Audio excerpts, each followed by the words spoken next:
One's a former NFL star turned esports coach. But I was getting the stink eye from my wife. She's like, "What you doing?" I'm like, "Nothing."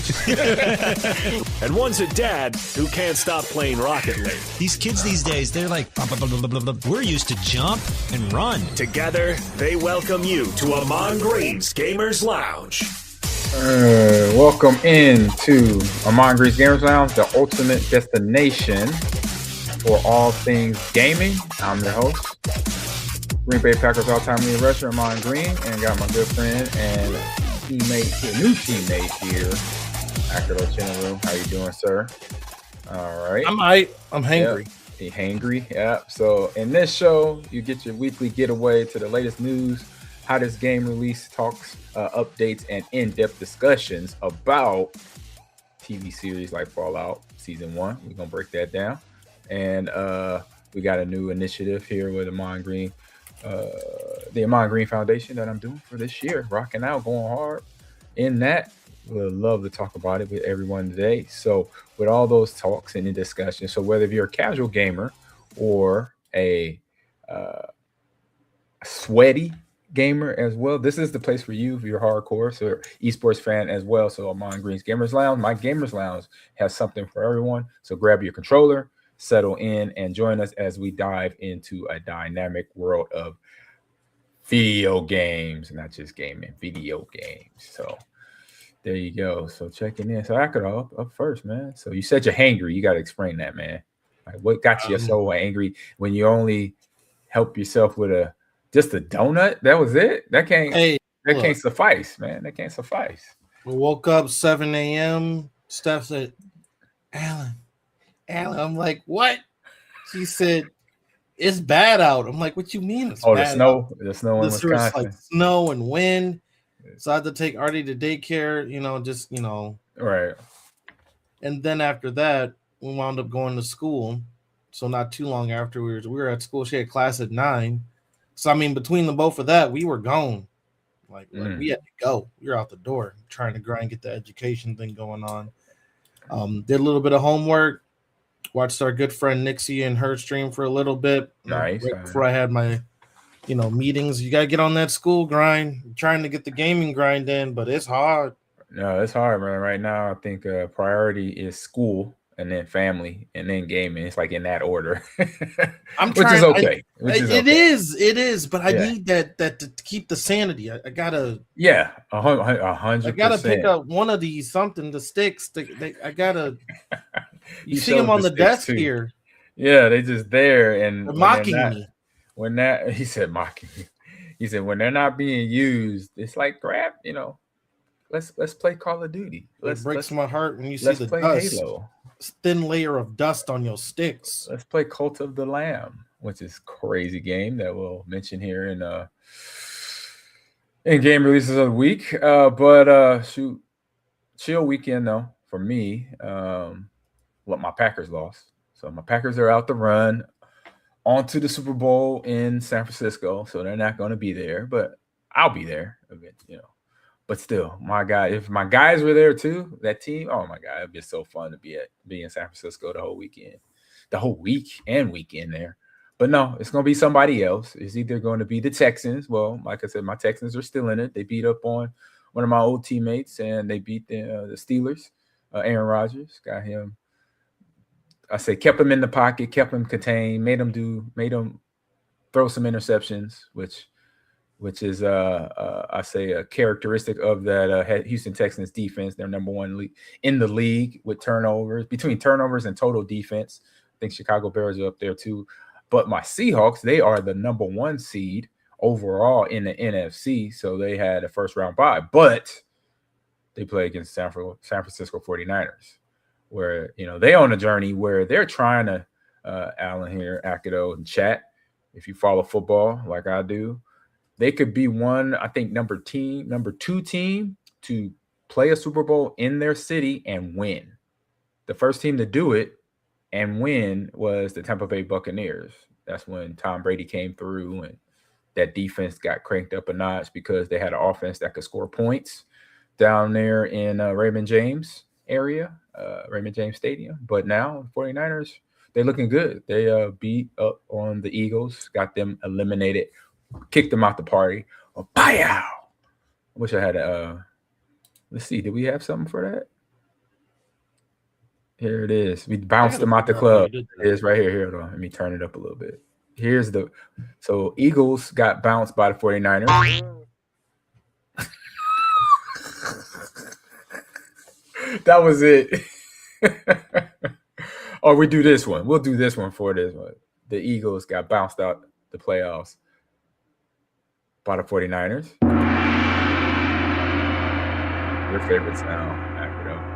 And so did the Buffalo Bills who did they beat? I had it. Hold on. I know. Oh, and then my unfortunately Packers. They lost to Bears. I'm not gonna gong my Packers though. I can't do that. I will gong no, I won't do that to Aaron and the Steelers. No, I'll do that to Philly though. Philly fans and Philadelphia Eagles. Oof, that was always a tough crowd and dangerous crowd. They're dangerous. They're detrimental to people's health. Akido.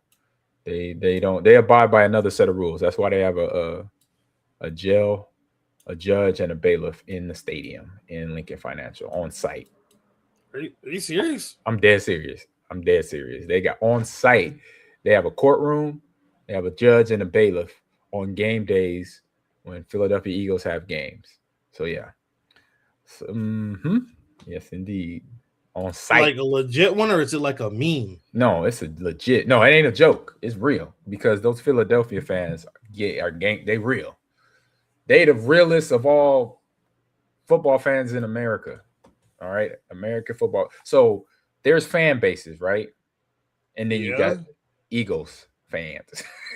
Like you got Packer fans, Bear fans, Bronco fans, Chiefs fans, Texans, Seahawks, right?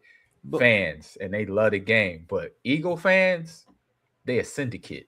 What kind of fan you got to be to require that though?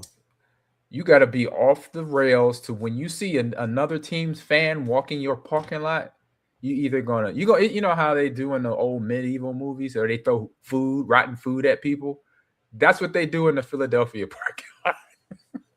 It is terrible. I've heard so many horror stories of friends coming to watch me play in Lincoln Financial when they got built, because my rookie year was still Veterans Stadium, and then Lincoln Financial got built, and those fans were amazingly just throwing rotten, like spitting. I mean, kids too. They got the kids spitting and throwing beer on opposing team fans. So where'd the kids get beer? From the parents, because they handed it to them to throw it, So, but Jaguars lost in a close matchup to the Buffalo Bills, so we could gong them out. We're gonna gong them out of here. Jacksonville gone. The Patriots defense showed up, played some hell of a game against the Chargers. So, unfortunately, Harbaugh, his brother, is fired, but his Chargers got out of there. And then that was AFC. NFC, like I said, I already had 49ers. We already gonged the Eagles. We're not going to gong again. I'm not going to gong my Packers, but I will gong the Rams. I'm sorry, not the Rams. Oh, I was wrong. I was looking at something wrong. Oh, the Panthers. That was who I was looking at. The Panthers got. They do that one again. Panthers, Carolina. But they had a heck of a season. At one point in the season, you would have thought they were going to get ready for being the first round, first team with the first pick of the NFL draft, and they didn't. So they stayed on top. Oh, Jarhead in the chat, man. How you doing? I will be sending the invite for the College Football Dynasty.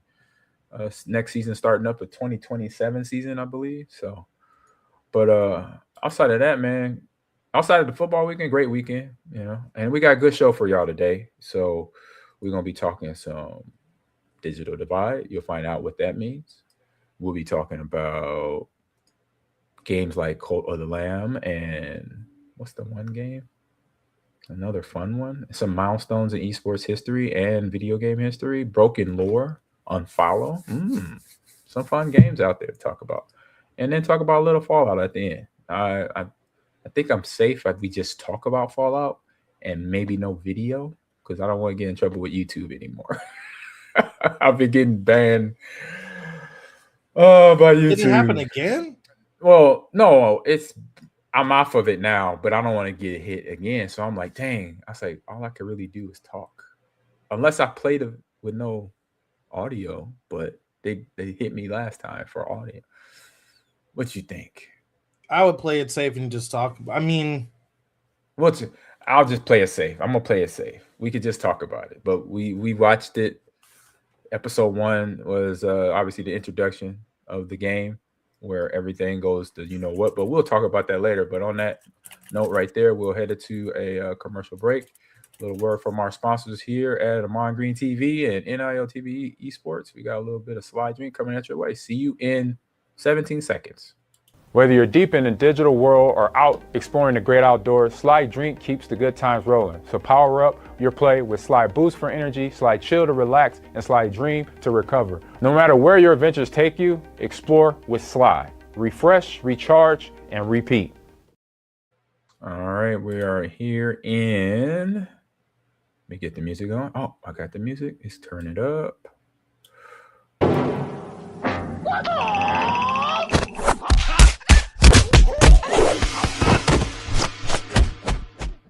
All right, quick hit news bites for you. And the quick hit news bite of today is I am launching with my foundation the Digital Divide Initiative. And it's something I've been, working on for over a year now. And now I'm like, all right, we got boots on the ground. And so what this is something that I dreamt of since I was a kid. But as an adult now, getting into the hard knocks of understanding what the digital divide is. So the digital divide for me is what I learned, as an esports coach, getting into space a couple years ago, back in 2020, finding out that D1 colleges, D2, D3, community colleges, all are getting into esports programs, right? And what I learned was that sometimes, a majority of the time, a lot of the esports programs at these universities, at these community colleges, at these schools, high schools, elementary schools, they didn't have all the resources they need from either, more coaches, teachers to help, promote it, or just funding or electronic, like technology they need to play on, like PCs, like Xboxes and PlayStation and Switch, and not having the revenue for that, or not having the leader or the coach to understand how to develop that program at that said school.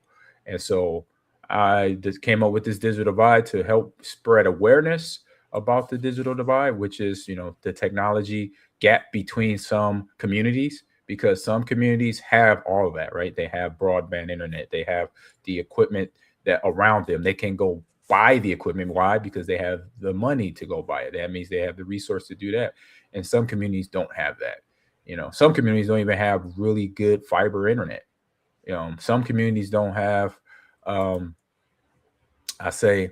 resources to buy that fiber internet. So the money to just have internet. So that's where I'm raising awareness about it. And I'm going to be reaching out to all the places I lived and played. So that means Green Bay, Wisconsin, Washington State. I'm in Houston now. I'm from Nebraska. So I'm working with different groups in all those states. I have been for years. I've been working with the Boys and Girls Club in all of those states. I have been working with high schools in Wisconsin. I have been working with universities in Nebraska and schools here in Texas to spread the awareness. And so first launch of it is going to have these. So I'm doing an online fundraiser with Tiltify, and we got some fun things going on that I think, Alan, you would love this, right? For some of the things. I'm trying to scan that QR code. Hold up. Yeah, so I got the QR code is up in the top right above Alan's head. If you see to the top, right above him, right there, you can scan that, and it'll take you to. So that's what this link is, and it will take you to a fun little thing of I think milestones and things that I'm doing that I can do for being a part of the fundraiser. I know some of the fundraising activities we have here. Let me look here. Hold up, what you signing us up for? It's me mostly. I was about to say, man, this is crazy. Yeah, it's me. Y'all mostly. see how y'all can mess him up with this fundraiser? Oh man, did you see? Where is it at? I'm trying. You have it up there. You got there before me. That's why. Oh yeah, I'm already I'm there. seasoned. I'm seasoned, so I'm not quick on everything sometimes. They got all sorts of stuff. Y'all need to scan that QR code. Y'all can make them play blindfolded. Yeah, that's where It says, I'll take on a challenge of your choice live during my stream, such as There you playing go. blindfolded for a few minutes. There And one of my is. favorite games. That's only $15. Yep, Y'all can make a 15 mind bucks green for that. blind for $15. 25 fitness dare. I'll do a fitness challenge like 15 push-ups or a quick workout routine live on stream. He Yep. did that once in his garage. That was dope. And then we have some goals that we set. We have community goals there. So the first community goal, once we get to $25, we'll do a community giveaway. Once we raise $25, once we raise $50, we do a cooking stream. And so I'm not the chef in the house. Well, I could say I am a chef, but I'm not the chef in the house. The chef in this house is my wife downstairs. So get her on this stream cooking one of her favorite dishes, or one of my favorite dishes, which is chocolate chip cookies. I'm a cookie monster, kind of like Alan. He got a sweet tooth like me. What's up, Lauren next door? How you doing? And so that's the 25. No, that's the cooking stream. That's the $50 milestone once we get there. And then once we get to $100, community picks the game stream. So when I'm streaming on a Mind Green TV or NIL TV Esports, everyone has the opportunity that's in the chat. You got to be the first, though, in the chat. Or send a message to us in Discord the day before my stream. I stream every day pretty much. And let us know, hey, I put in, I donated and we got you said over $100. Boom. And they're all activated right now. But then we'll continue up there. We got some other fun ones coming down the line, but once we got to get to 100 first and then then we'll go 150. We'll keep chugging along because I got a big goal. I don't know if you see what the goal is, Akadon, when you click on that link, but it's a lot of zeros that I'm going for because I want to build or a partnership with Boys and Girls Club of America, because I was a Boys and Girls Club kid, and so I want to either work with them, and because they have esports rooms at Boys and Girls Clubs. I went to the one here and looking to do some part-time over there maybe, and they had an esports room. They have an IT room. They have a lot, what's always been there, a library, a gym, a weight room where kids could play. But a weight room? They had an IT room and an esports room. They had a arts and craft room that had drone parts in there, that they build drones. I was like, what? What kind of funding y'all got? It's the Boys and Girls Club here. So partner with them or build my own facility. That is why I have such big goals, a big money goal. Because I'll say it, my big money goal is $1 million, because that amount will get me started in the construction of a facility. If I'm partnered with the Boys and Girls Club, I can double down and have my own place and do coaching, teaching, physical training, because that's a part of gaming, right? Is you sit in a chair a long time, you got to learn how to take care of yourself beyond the game, and so making sure you don't have to deal with carpal tunnel. You don't have to deal with neck problems, shoulder problems, that you're in shape enough where you come out the chair, you can learn how to help your body be happy again. Because actually, you're playing video games, you're all the endorphins have released. You're like super happy. I just played Legend of Zelda and I beat it. Or I just played a good round of Call of Duty. We got a dub and all that. So that's part of it. And then the other part is like when I was talking about the broadband, right? Broadband neighborhoods, communities like farm areas in Nebraska and Wisconsin, Washington State, here in Texas, don't have the best internet, or they have no internet. Communities in big cities like Houston, Texas, like Los Angeles, where I grew up, some of the inner city neighborhoods don't have affordable Wi-Fi, don't have affordable internet. So that is something also I'm bringing to the fray and bringing up to the front to attention. So I'm a partner with I'm going to try to partner. I'm not trying. I will partner with. I just got to reach out to the bigger companies locally here in Houston. Xfinity is the internet provider here, or one of them anyway. In Wisconsin, I know, what is it? It's a Spectrum is there. Washington State, I'll find out who that is there. I'll find out in Nebraska. I think Nebraska is Allo and it's Spectrum as well. So I'm a partner with these companies. I've already partnered with Stay Plugged In, and that's the Scholastic area. And that's high school and college kids that I'm able to get in front of and teach them about gaming, teach them about streaming and becoming a content creator, how you build your brand and all that. And I've been working with universities at Prairie View, like Prairie View A&M, Howard University, Nebraska, obviously Lakeland, to all, get those programs started, but also continue to work with them, even though I'm not there, coaching anymore. I'm still looking how I can bring resources to those programs in those states and those cities. So that is what I'm doing. And this is something that's been a long time coming, because once I was, when I was a kid, and for everybody that's a regular on Ahman Green TV and NL TV Esports and the Ahman Green's Gamers Lounge, my story. For those that don't, I'll take you to the website here, Ahman Green Foundation website. Pop it up here on the screen, where you can see the foundation website that I created last year. Where are you? Where can I scroll? Ahman Green. Let me see here. Did I lose it? I got so many tabs open. Oh, here we go. Boom. Got so many tabs open. So yeah, here's the website where you could fill out, you could donate anything here at any amount. You could fill your name, first, last name, email, and then whatever you want to donate in the name of. But then also it tells us a story where, like I said, when I was in second grade and at 42nd Elementary School, shout out to anybody that's in the chat. I'm streaming out on LinkedIn, YouTube right now, Twitch, X, and Instagram. So anybody that went to 42nd Elementary School and was in Miss Burnley's second grade class, and Miss Burnley, shout out to her. Hopefully she's still with us. She was no joke as a teacher. This is teachers back then. I'll say they were old school. So I remember she had a rule: if we got caught talking in class, we had to go up to her desk and she smacked our knuckles with a stick of rulers that were tied together with rubber bands. Akido, just so you know. All right, that's what type of public school teachers, great teacher though, that we had. So she set us straight. But we did walk over to Crenshaw High School once a week. I think it was every Thursday. We did a little jaunt over to Crenshaw High School, which is probably like a 10-15 minute walk from 42nd Elementary School.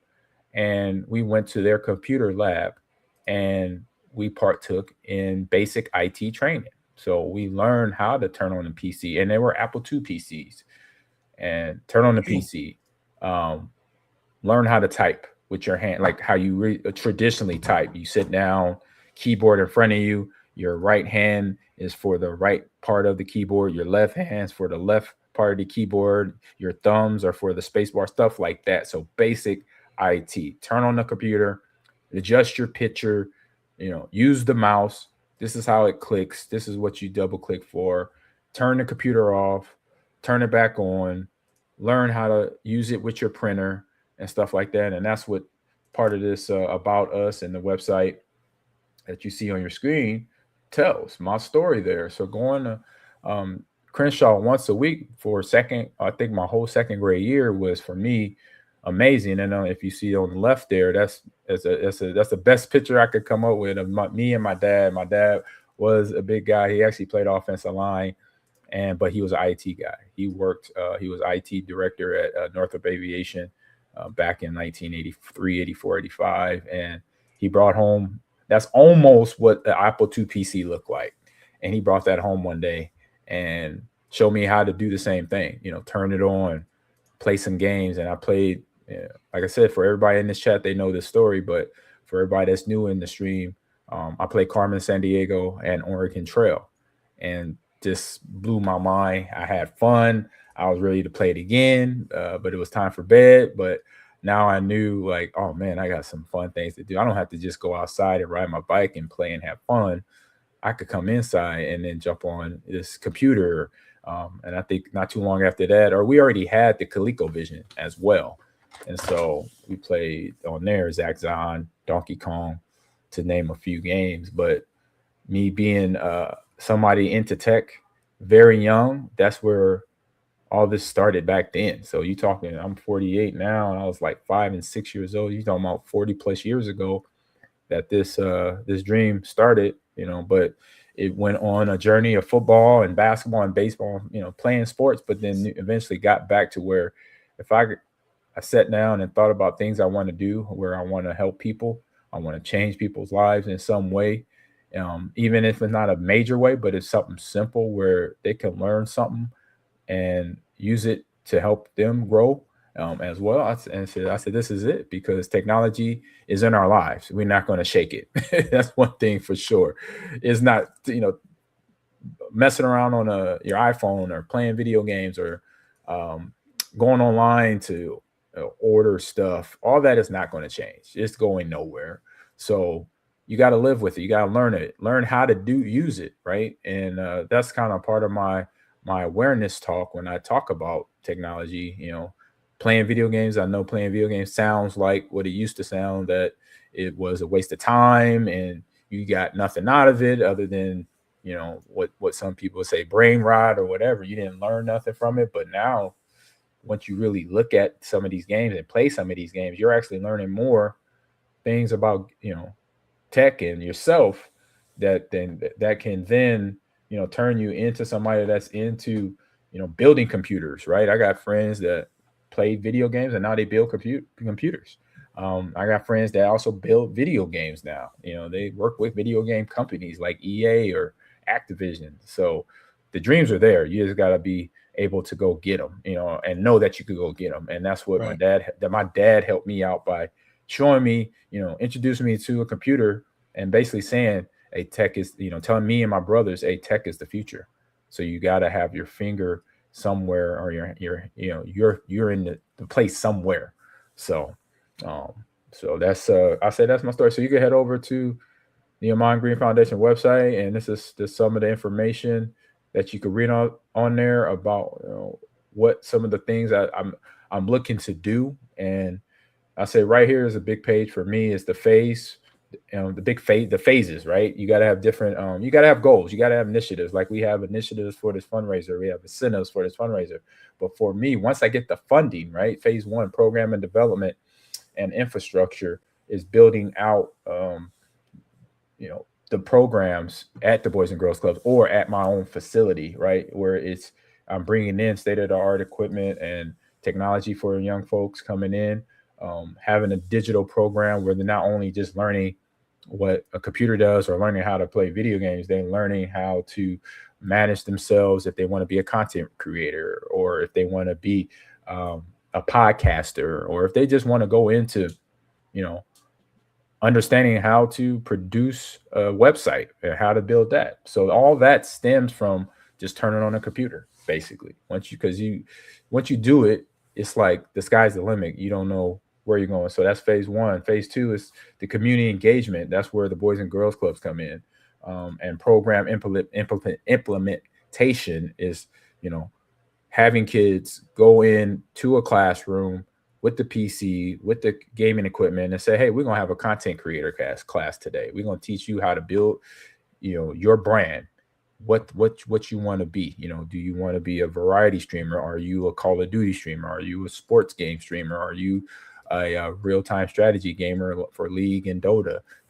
Find who you are and let's try it out. And you get a grade on it. We're going to grade you out on this. We're going to show you how to do it the right way. And then phase 3 is going to be expansion and sustainability, is basically me growing in all the nations, all the states I mentioned, right? Wisconsin, Texas, Nebraska, Washington State, places that I've lived, California, places that I grew up in. And I've been there a lot because I was playing ball there, as a professional or college or high school or even little league. Little league football started for me in Los Angeles, California, for the Baldwin Hills Saracens. I'll never forget it. Then the Culver City Lancers, and then I played baseball for the Rancho Angels. We were four-time champs at that park, playing baseball, Little League baseball. But also after all my practices, after all the games, I would come home and play video games. I would come home and say, Dad, let's jump on Gyromite, see if I could beat you on that real quick. So things like that is what motivated me to get where I'm at right now. And just a few steps away, it's going to take some time. It's going to take some effort from not only myself, but people tuning in today, my teammates here on Mind Green TV and NIL TV Esports, to get what we got doing, what we're doing, and get it out to everybody. And so I have a website, go in there, sign up, so I get your name in there. But then also with Tiltify, we're going to have more stuff on there to fundraise, have some fun with the stream. I got people that can help me out with that. I'll be talking to my man Tommy, who was on here last week, who talked about his foundation and why he got it going for his son Raiden and his family. And so same thing here. He's going to, I'm going to do the same thing. It's, spread the love, spread the work ethic, spread the concepts of learning and learning different ways, and knowing that if you just give a few little efforts, a few little tries here, you can be somebody that you want to be and not feel like you're not there and not feel that you're not supported. That's one thing I know. As a kid, I was supported by my family, my mom, my dad, brothers and sisters, and now I'm trying to bring that to the communities where I played ball, where I grew up, to do the same thing. So you got any questions for me, Al? I know I've been talking a lot, explaining this. So, what made you want to do this? I mean, I know you've always been involved with doing this. Yeah. Just the timing of it. Is there anything that lit a fire underneath you to kind of kick this into high gear? Have a goal and everything. I would say the last couple of years was, us, me and my wife down here in Houston, and then once I stepped away all the way from Nebraska as the esports coach there, director, then I was like, I got time. I got time to now do something I really want to do, because it was something I really wanted to do was at Nebraska, at Lakeland, coach esports, right? Coach in general, football, baseball, basketball, whatever. But then once I got to really settle down and not be in coach mode, and I'm like, What else can I do because I know coaching, I'm helping young people out a ton there. I'm building, character. I'm building accountability, respect for themselves, respect for the people around them. But then also, I was like, all right, what else can I, direct my energy to? And I was like, this is it. This is me being an advocate, being a champion. Like we've had Ace, we've had a hip hop gamer on here several times. We've had people like him who has basically took his platform and he's taken off. So I'm like, you know what? I'm right behind you, bro. We had Tommy on last week and talking about how not only he's doing it for his family, for his initiative, but it's for everyone else who's dealing with what they're dealing with. So the same with me. Growing up, like I said, I was a kid, I didn't have internet. And it wasn't that we couldn't afford it. We just didn't have it. It wasn't around. Everything was LAN. It was LAN style. Yeah. It was couch co-op. It was couch co-op. But now when the internet hit in the late 90s, and now we can reach out and talk to people through cell phones and through group chats online and Discord or the game chat on Activision COD or Madden or whatever. Now the sky's the limit. And then like right now, me even doing what I'm doing, we're on my podcast, broadcasting this when years ago, you go back 20 years, you go back 25 years, something like this is just I got to go to a network, I got to go to the local TV station or do public TV, to get my word out. So it's just knowing that when you got a idea in your head, if you're a young person, you just got to ask the right questions to get where you want to go, to accomplish this goal. So that's kind of why it's kind of talked it out, it's long. I talked it out long, but it's basically once you find what you are here for, your purpose, which is for me, my purpose is to coach people and to teach people things, and the things that I know, and I know a lot in a lot of areas. I agree. I know a ton about competition, about being humble, about respecting the people around you. I know I have so much, I say, knowledge there that I would like to give that to any young person, and not just my own kids, because my own kids get that all the time, so they're like, sometimes, when they were little, they were like, Dad, let's take, I had girls, they were like, hey, we're not trying to be football players, huh? I was like, I know that, but I love you, but I want to make sure you guys, you all are tough and smart, and if you got questions, don't be afraid to ask, basically. So no, you do that for me on a daily basis, so I get I get it. Yep. I can vouch for all that stuff. He is always one to give people opportunities. And I would say if any of our friends, anybody in chat, we've obviously been reaching out to different content creators, our friends, our viewers. We've always made it a personal thing. Ahman's always wanted to see everyone grow their channel. He wants everyone to succeed. He's always been supportive of, it's always been pretty much open inbox if you're in our Discord. If you ever wanted to join us, we've never been like, no, you can't join our game. No, you can't join our chat. No, whether you're, it's not like it's an exclusive thing. Yeah. Right. It's for everyone. It's for everybody. And that's what gaming is, and that's what internet is. Internet should be, right, for everyone. Right. Not that's why I'm here, and that's why I'm doing this. I got people in other places like that I'm not right now, like my man Bear Fan out in Cali. Like we're gonna work together. We're gonna do some things out there. And a good buddy, old pal, just popped on the stream, Cowboy Naughty, who we just met. What up, Naughty? We're gonna have some fun together, right? So taking, from a platform, and then I'll close this off, from a platform where I once was, and I was just talking about it at the top of the show, playing in the NFL. That's going to be my biggest platform that I'm going to talk on, because, people look up to current athletes and see potentially themselves, or see somebody, one or several of them, that are entertaining to them, because obviously they play a great sport for them, and they make big things happen, touchdown, tackle, stuff like that. So I'm losing my platform that I used to do, even though I'm 16 years from that, but I still have some momentum that I can activate like a power and get it going. And so when I reach out to the people that I know at the NFL, reach out to the people I know at places that I worked with, like Nike and other places, that they're going to see this and know that, hey, this is pretty cool, and let's be a part of it. And it's not only cool, but it's going to help people in a positive way, I believe, going through the different avenues that we go through, and we do it right, and show people, kids and adults, what this is all about, really, once they see it, where the change is, where farm areas have access to good broadband, and inner cities have classes that teach content creation, that teach how to build your brand, how to build a small company, being a Twitch streamer or a Kick streamer, or any platform for that matter, Instagram influencer, but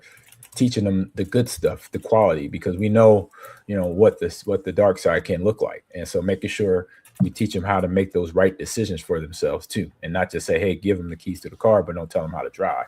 We can give them the keys to the car, but keep guiding them along the way, so they know where to not, go off the road, so you got to make sure you still focus no matter what, and no matter what age you are too, because it doesn't start when you're 9, 10, 11 years old. It continues when you're my age, 48, 49, 50 years old. You still sometimes need help and guidance, and to be ready to set goals for yourself. So, yep, I know I stood on this soapbox long enough. I don't like to hear myself talk, but that's just the way I am, because that's the way I was raised. But I think I got the message out pretty good. I think it needed to be said. I think it's one of those things where, you've always said what's on your mind. And I mean, once again, this is your gamer show. I mean, everyone here to hear what you got to say. And exactly. I mean, I always dreamed about that. And that's important too. That, what's crazy to me is, like, people like you who have had an entire like NFL career and everything else still have dreams and are still expanding and stuff. Got And I think that's a testimony too, is that like just because one chapter of your life ends or one chapter of your life is beginning doesn't mean that you can't pivot or like move on beyond that. Like it doesn't stop at just one phase. It's an ongoing process. Is you know, once you've done your thing, you're still doing things to inspire, expand, and help utilize that knowledge and stuff that you've acquired in the NFL and expand it to different spaces like, you know, esports or helping kids. You go to different football camps, different esports camps, you know, and that's just in the time of me knowing you and even just talking on the podcast, interacting with the young bucks like Loner, teach them a lesson or vice versa. But mainly the other way around. I'm learning from y'all. I'm seasoned, as a good friend Nixie said a few weeks ago. I love it. So I'm seasoned, so I gotta continue to learn. So appreciate you, Akido. Chat, appreciate you. So we're gonna head to a little break, and then I gotta take another break. So I'll be right back in a few. But here is some words from our sponsors over at Stay Plugged In. See you in a few. Looking to turn your passion for gaming into a college opportunity? Stay Plugged In is the premier platform connecting esports players with college programs nationwide. Whether you're grinding on Valorant, Rocket League, or Overwatch, Stay Plugged In gives you the tools to showcase your skills and earn esports scholarships. Don't just play, get recruited. Visit staypluggedin.com and start your journey to the next level today. Real quick, if you guys haven't already, I posted the links, I don't know how many times, but you can join our Discord. I'll post it one more time. Yo, shout out from the 402. Thanks, Nikki. Let me put our socials in here. Join our Discord. That's where we primarily chat and play. And then also our other channel, NIL TV. I'll just toss those in. Actually, I typed that in wrong. But if you're ever trying to game with Ahman and I, joining those Discords is key because that's where we voice chat. And then you guys can get in on the action. Yeah. So here we go. This week in esports history. Got some fun stuff here. Let me see. Put that up. Did I put it up? Boom. That one. And that one. Oh, here first. We'll go there. So January 12th, which is Monday, all the way to Friday the 16th. Wow. January, the first 2 weeks of January already flew by. Just as 2025 flew by, 2026 is doing the same. So we got here in League of Legends season kicks off.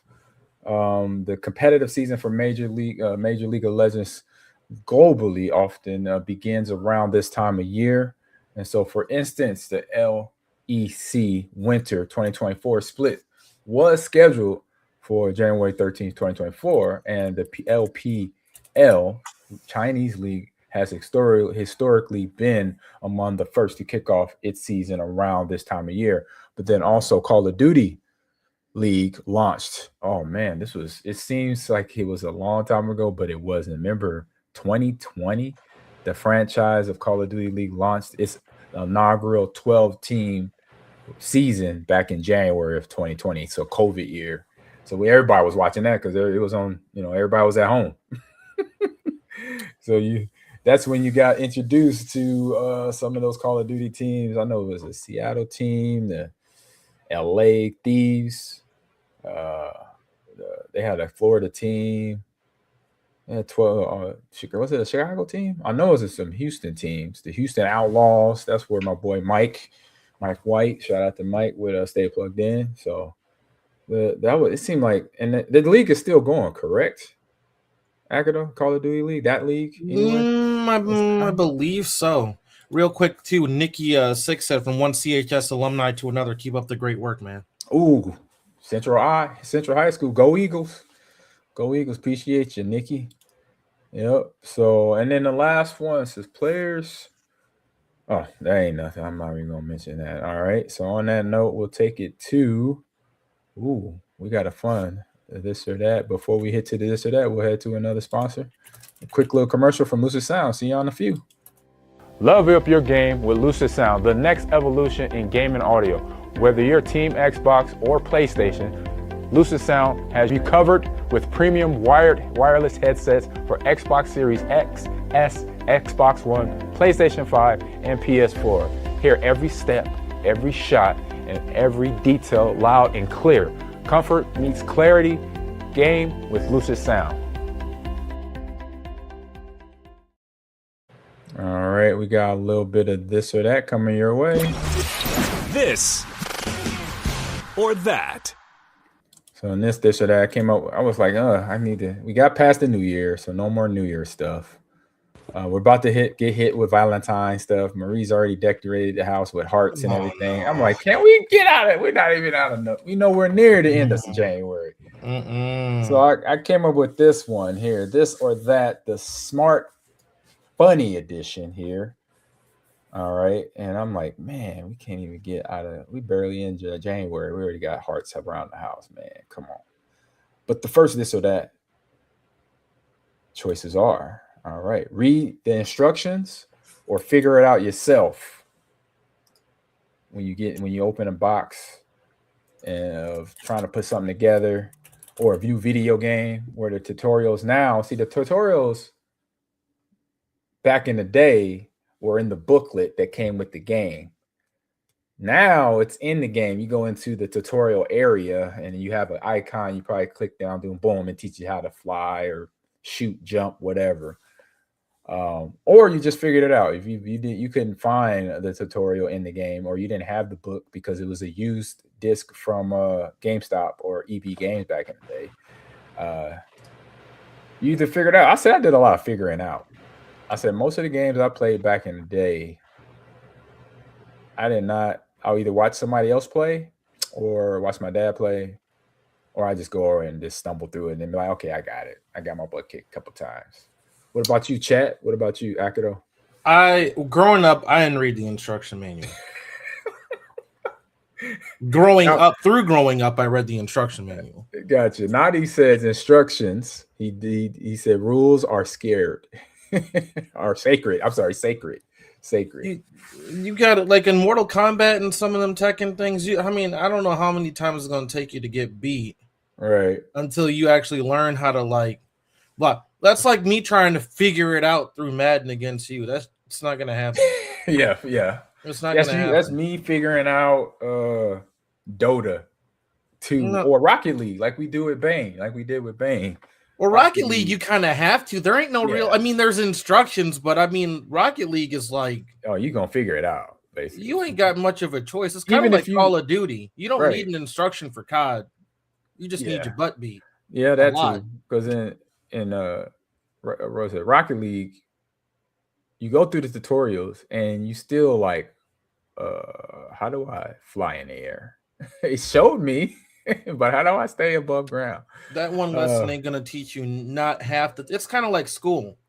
It's like you get the rules and you follow the rules and stuff, and you do your schoolwork in college. Yeah. The minute that you get that degree and you're out in the real world, it's a completely different story. Oh yeah, I like my man Bear Fan here. He says, "Figure it out myself till the wife starts talking." Yeah, true. For married people, you know what he's talking about right there. Thank you, Bear Fan, for that. Nikki Six says, "I got to figure it out, or no one else who's done it, or said no, or know someone else who's done it." There you go. Figure it out, or know someone else has done it. Boom. That was me and my dad. So my dad was the guy. Like I said, he was a smart guy. He was an IT guy. So yeah, I will ask him any tech questions or game questions, and then he would say to me, "Hey boy, you figure it out." I'm like, "Dad, I'm coming to ask you. Like, you supposed to help me out." Nope, figure it out. And Naughty says, I still don't know how to scramble in Madden. Oh, I can help you with that. Naughty. That's no problem. I know how to scramble.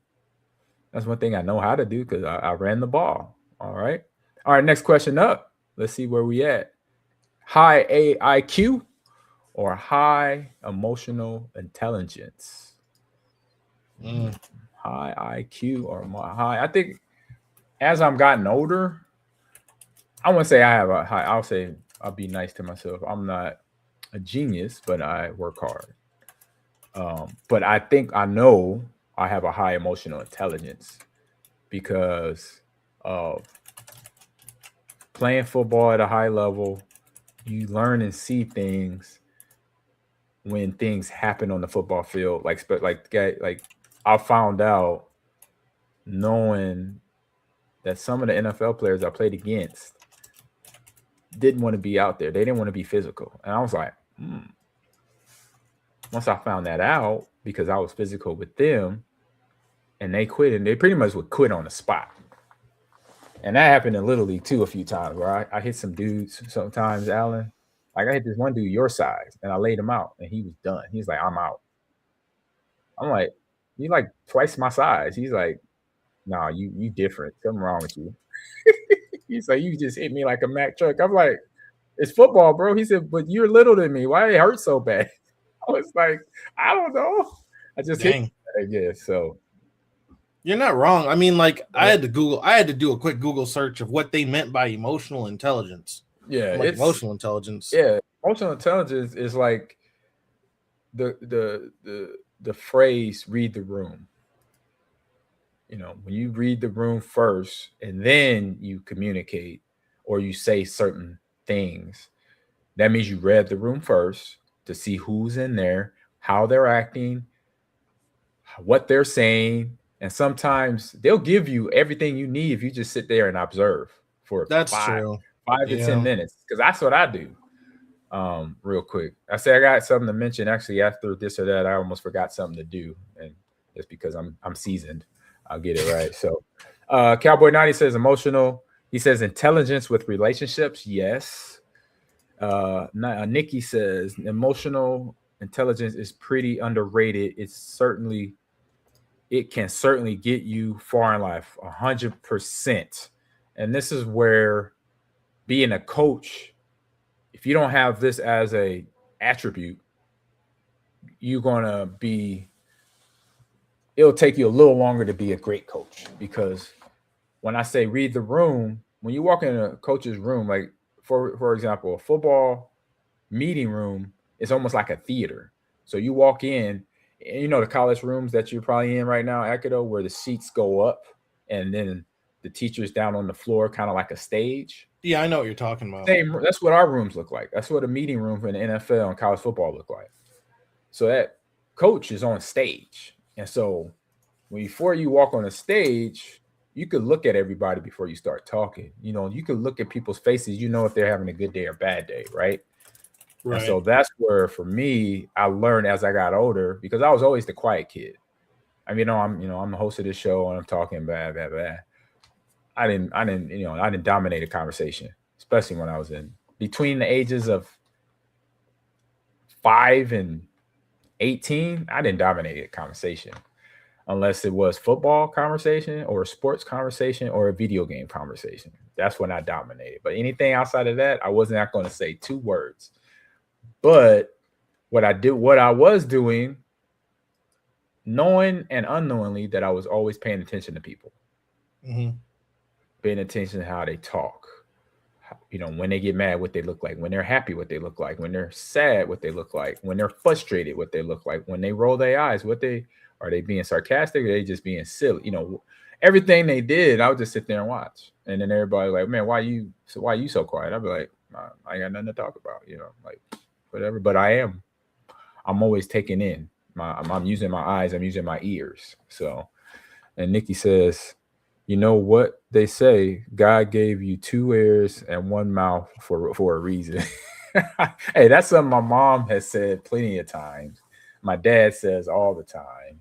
God rest their souls. But yeah, that was that was a part of their vernacular every day, especially dealing with me as a kid. But I wasn't a bad kid. I was just like all over the place. That's all. They said also that the EI is the ability to understand and manage your own emotions and to recognize and influence emotions of others. I feel like your EI affects your IQ. Like if you can't regulate your own emotions and stuff, you'll be making dumb decisions that you normally wouldn't make. I agree with that. If you can't regulate your own stuff first, it's going to affect your mental. Mm-hmm. Yep. I know some people like that, and they're not doing too good right now. I'll just say it like that. I'll be nice.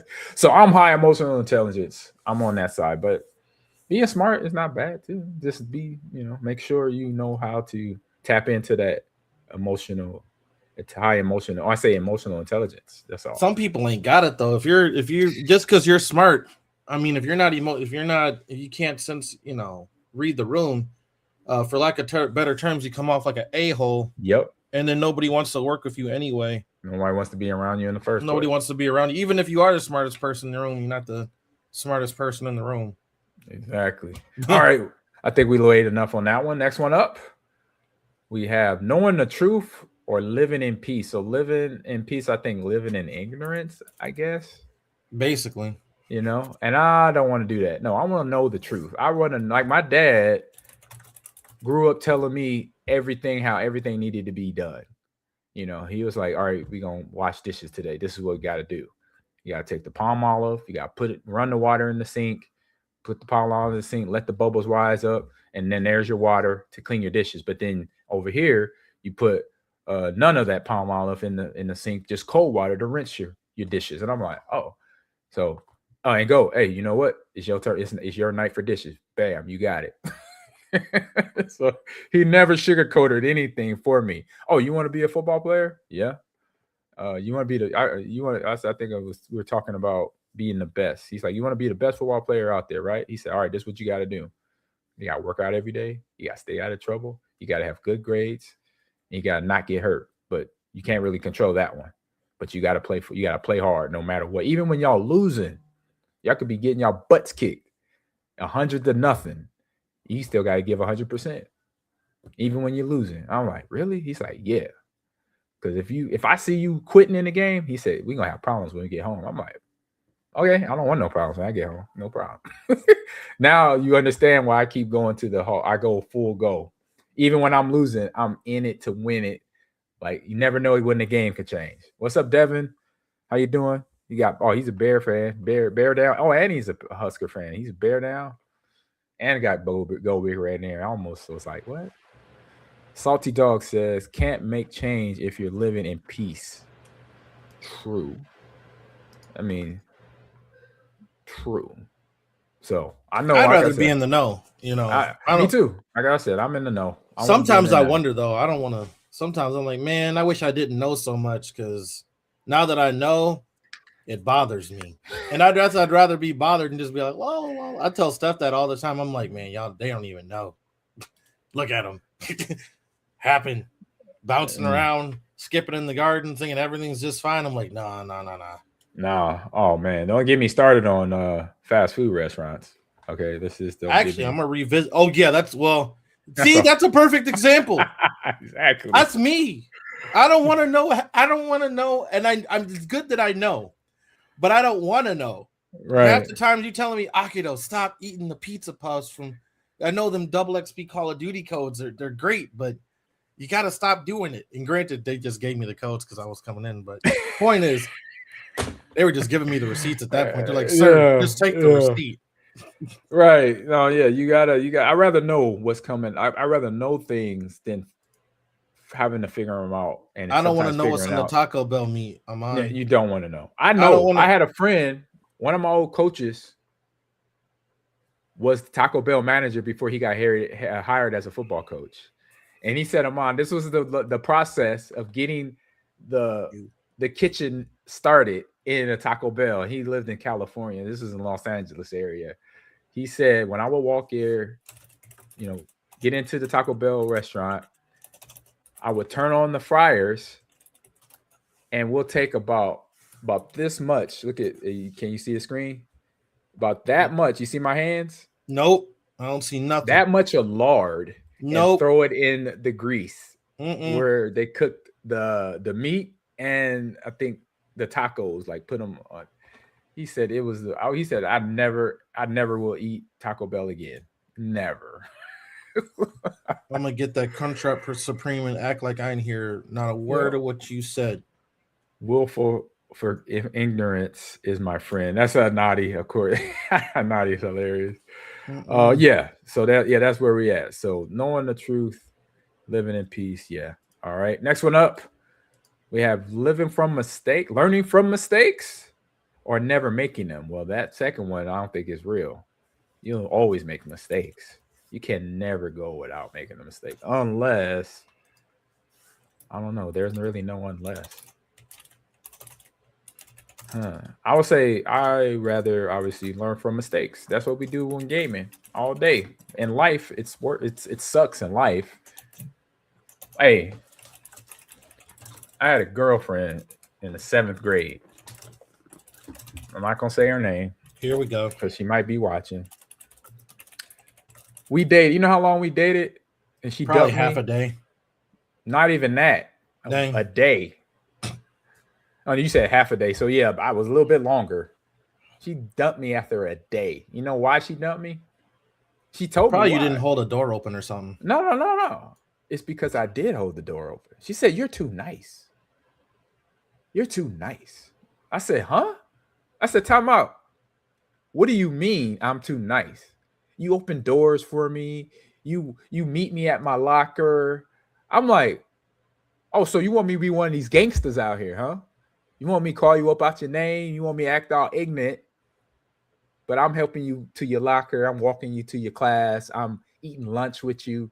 And that's too nice." I was like, "Man, get out of here with that."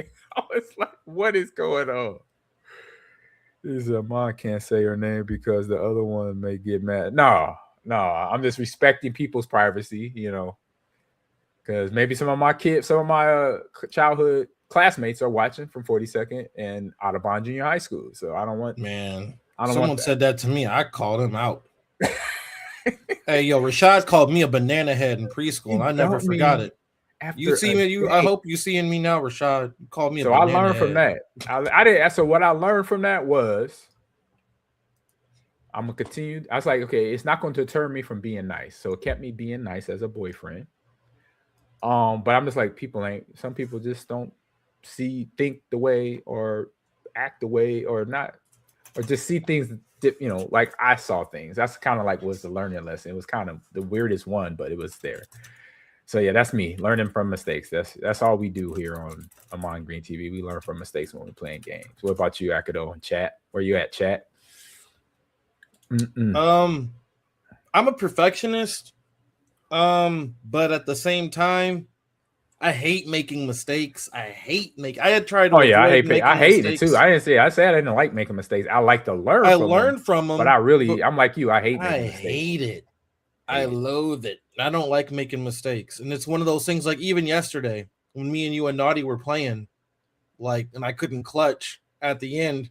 It was like, he's up there, he's to the left, he's to the right. I'm like, bro, aim the gun. Why can't I do this? And but I mean, now I know. It's kind of one of those things where it's like, all right, well, now they might do this. There's a chance that maybe I should have gone up there. If I would have went up, he would have dropped down, then I would have had the high ground. I just think about the different ways I could have run through that in my head, especially from playing chess with the chess mindset. Once you have it happen, then you know it. And that right there, you are an ace in the hole, because your background in chess, your thought process is I would say amazing, because the way you, from a chess game player, because you got to think 10 moves ahead to be great in chess. Yeah. You're just average if you're just 2 moves ahead. You're average, maybe less. But if you're 10 moves away or ahead, that's where I see you at, compadre. Like, you got it. I'm like, oh, when you said chess, I was like, oh, that makes sense. I was like, because you were, how too. One thing, it was funny when we were doing Monday matchup, and how you were quietly, all the perks you needed to find people, you had them selected. I was like, that's when we had that conversation. I said, Alan, let me check your perks out. I knew it did. I was like, yeah, Alan is on a whole nother mindset. He's like, I'm getting all the perks where I can see footprints on the ground. I can see where they shot last, all that. I was That's where that overthinking he's working on another from, game. though.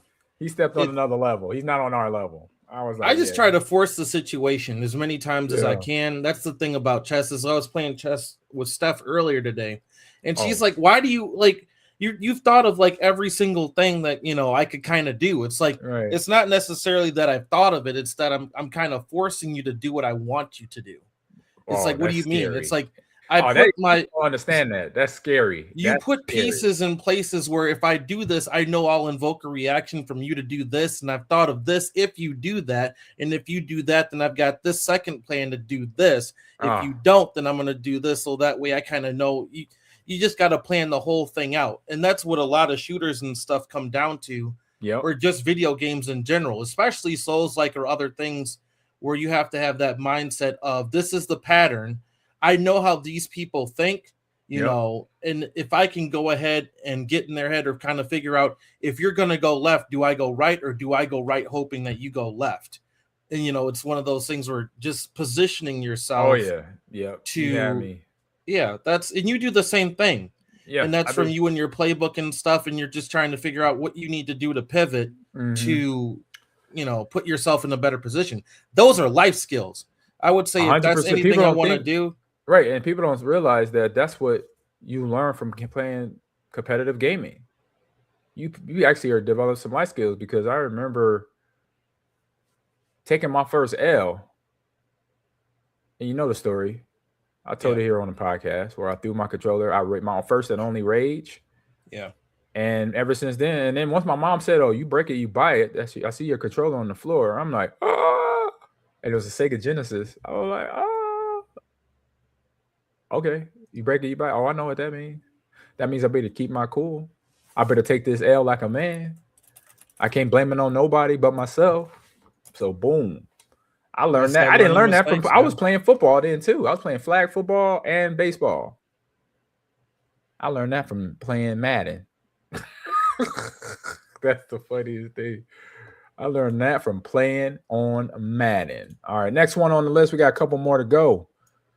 And this one's interesting. I was thinking about this one, hardcore, right there. Being feared or being respected. Oh, that's an easy one. Go ahead and take it. That's being respected. Oh, yeah. I say being respected obviously goes a long way, because then obviously people listen to you. They give you the time of the day. When you're feared, I mean, we've seen it in so many movies, right? When you're feared, you're either going to run and duck and hide and not even communicate to the person, or you're going to figure out a way to try to take that person down or out or get them out of your way. And then that's not a good thing for anybody. So we've seen it, we've seen the fear and respect scenario in so many movies, right? TV shows, cartoon series. That's just the biggest cliche of life, but people always mess it up. Be like, oh man, I want to be feared. Nobody likes you when you're feared. Let's just start there first. That's evil mentality, bro. Right. Nobody likes you. So sweep the leg. Oh, yeah. Naughty. You know where that's from, Actor, though? Nope. Karate Kid, bro. Oh. Karate. Sweep the leg, Johnny. Remember he had what's the name? Ralph Macchio had the bad leg because he had right. Hit him in the weak spot. Yeah. And the kids are doing this when they score touchdowns today. They don't even know what that means. I wonder if they even know what that means. When they score a touchdown, they do the swan kick move or no mercy, right, Bear fan.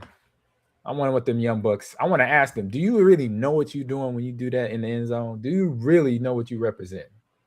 You realize that, because if you do, you understand it, then you gangster. I'm gonna give you your 5, bam. But if you don't, I'm gonna be like, don't you do that again? You don't know what you're doing. What's up, Fire Eagle? How you doing, man? He said, mercy does not live in the dojo, does it? Nah, I don't think it does.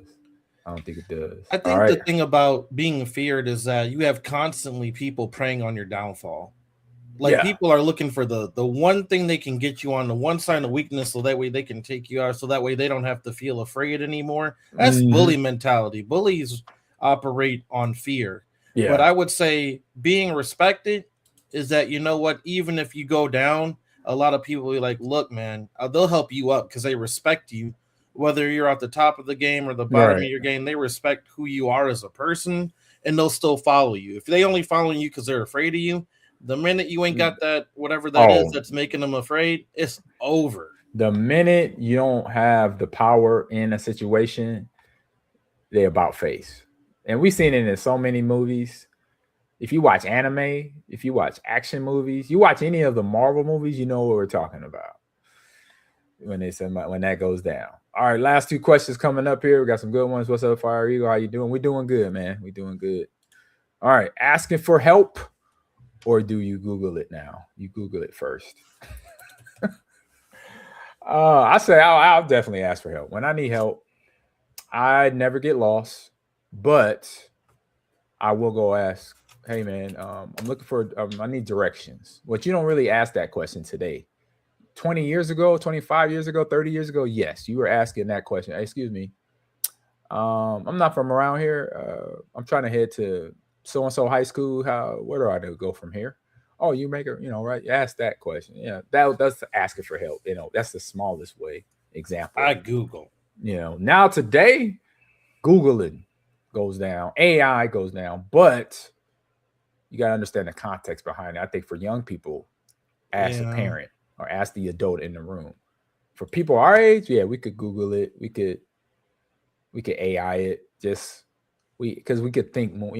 Our brains are more developed. We know that this is not the correct. This may not be obviously the correct answer. I don't know what I'm trying to say, but not the correct answer. But it's more behind it. It's more context behind it than just what pops on the screen after you hit enter when it says, what's the best pizza restaurant in Houston, Texas? Well, we saw yesterday when we were Googling the helmet stuff and all the other stuff, Google doesn't always give you the right answer or not the full answer. Correct. So it's still no good context. to ask, that's where I'm talking about with no context. Yeah, just supporting what you're saying on that. And then, like I said, I could Google something about you, and it might not be all the way right, but it's only going based off of whatever the internet, whatever the data has, what the algorithm has, right? What the algorithm has on you. But because you lived it, you could tell me something totally different that Google doesn't even know. Mm-hmm. But with Google, it's one of those things where I think it's a matter of being like self-sufficient, where I feel like before I ask anyone for help, like a teacher, they'll be like, did you try looking this up on your own?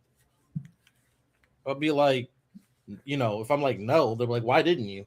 Like, I would rather like at least get the grounds for knowing what I'm talking about before I ask someone a question, to not waste their time out of consideration. And you should be wasting your teacher's time. That's what they get paid for, to teach you. Oh yeah, they for sure. But I'm just saying, like, they provide so many resources in college and stuff nowadays, and links, and whatever else. It's a matter of like, before you come to my desk asking some sort of silly question. And this is not for Lakeshore College. I love Lakeshore College. The teachers are always there for whatever. I'm talking like, middle school, high school stuff. Before you come asking some sort of goofy question, did you do anything to look up the answer on your own? Because you got that today. Yeah, you got that today. Where you got so many things out there to help you know this, know that. So sometimes it's like, you better know. You should know this. Like, it's like, you messing with me? Like, I know you messing with me, right? I've been in that situation. I'm like, y'all serious? Y'all messing with me? Yeah, I got to Google a fact check to see if people are trolling. But at the same time, the way the media and stuff is and the way they hide everything algorithm-wise and whatever else, you can't trust that either. It's dangerous. Yeah, it's dangerous. Don't trust everything you read on Google. Facts. Say it again.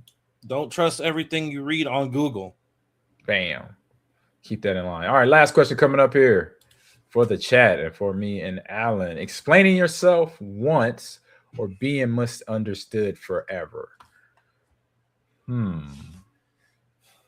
This one makes you think for a second, right?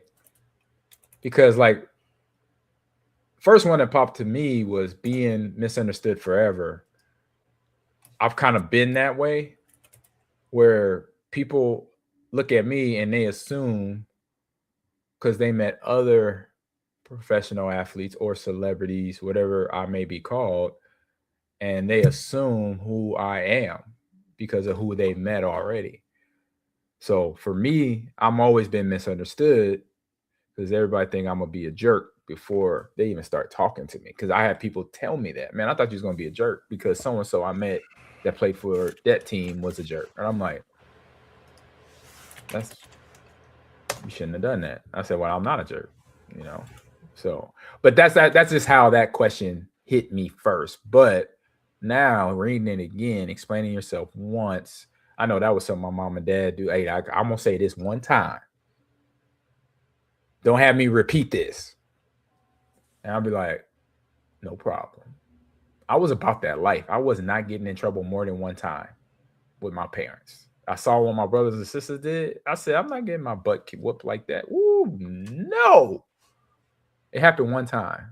That was it. After that, I could count how many whippings I got in my life. Maybe like 4 or 5. That was it. Dang. It. Because I learned from my brothers and sisters. I was a baby too. So what you got here for me, Akado? I think it depends on context. Yeah. Some people, I'm gonna put it out there, and I hate to be this blunt. People are stupid. Okay. You can explain yourself once, and they'll still feel some type of way or not believe you. Because some people just have it made up in their mind from their friend or whatever, told you, and you could be 1,000% honest to you. And you could explain it not only one time, you could explain it 2 times, 3 times, 4 times, 5 times. They still ain't gonna get it. And like I said, depending on the context, I'll explain it once, but after that, if they don't get it, I'm just be like, look, you one of them people who ain't never gonna get it. I'd rather be misunderstood and let people try to figure it out by my actions and kind of let them see for themselves, kind of that EQ, that emotional intelligence. Right. I'll let you read the room about how you think I am, because I'm sure people, and Steph has told me all the time, people will tell you a billion different things about the way that I am, because it really depends on the day. Sometimes I'm happy and bubbly. Sometimes I'm down on myself. 100%. At the core of it, people like Alan is always passionate about helping people. It's just kind of the way that he does it. He comes off as a jerk. He comes off as whatever, but he's a nice dude overall. He's a funny dude. Somebody say you're a jerk? Man, because I'm about the business sometimes. I'm just kind of like, I ain't got time. Like, let me just handle this right quick. And they'll be like, but Alan, I'm like, nah, you're taking too long. It's kind of wasting. I only got so much time in the day, so let's. Oh, gotcha. Let's just get it. We're like, well, you don't have to explain like that. I'm like, right, but it's done, and you're happy now, and I'm happy. Right. But it's the way you went about it. I'm like, I could have done that better. You're right, but it got done. Yeah, it got done. It got done. Didn't it get done? Oh, interesting. I like that. I like that. It's something different. So definitely something different, something to think on. Because I haven't been down that road with you. We good. No, and I think only thing always good. Yeah, the only thing I still read on you is when we're getting game and what's the part? Oh, when you're on yourself. You're right, but then other times I lock in. Yeah, when you down on yourself, not just on yourself, but when you're down, when you're like, oh, I suck, and that part, I get on everybody. Anybody I know, from you to Marie to my kids, if I hear them saying something, unless they're jokingly doing it, I'm okay with it. I could tell, because I could tell it's their joke voice or whatever. But when I know it's serious, that's when Papa Green gonna pop in and say, "Hey, bro, come here. You need to back up off yourself now. You ain't." I think it's my way of psyching myself up. Oh, okay. Psyching myself down. I go into ranked with low expectations. Okay. So maybe that's just how I go through life. My expectations for everyone is super, super, super, super low. I have low expectations of myself. If I see that people have lower, and I mean, once again, this is going to sound really bad. If I think I'm trash and I see people are more trash than me, I'm like, oh no, I got this. I thought I was bad, but you are super bad. Therefore, that means I'm good. I'm super good. All right, let's lock in. That's how I go into matches. It's really dumb. I go into chess or anything thinking I'm the worst person in the room. And as I kind of gauge it out, I'm like, all right, I'm better than this dude. All right, I'm better than this dude. Naughty, right. Oh, I ain't better than Naughty at that. No, we all got to work. But if Naughty's dead, Naughty. All right, then I can lock in. If Naughty's dead, I'm the best one in the room. So now I can lock in. Or he If didn't Naughty's log in alive- tonight. Naughty didn't log in tonight with us. Well, that's what I'm saying. If not, that's what I'm saying with the clutch. If he's dead, that's it. Yeah. Then you ain't got no choice. You're the only one that can. You better lock in.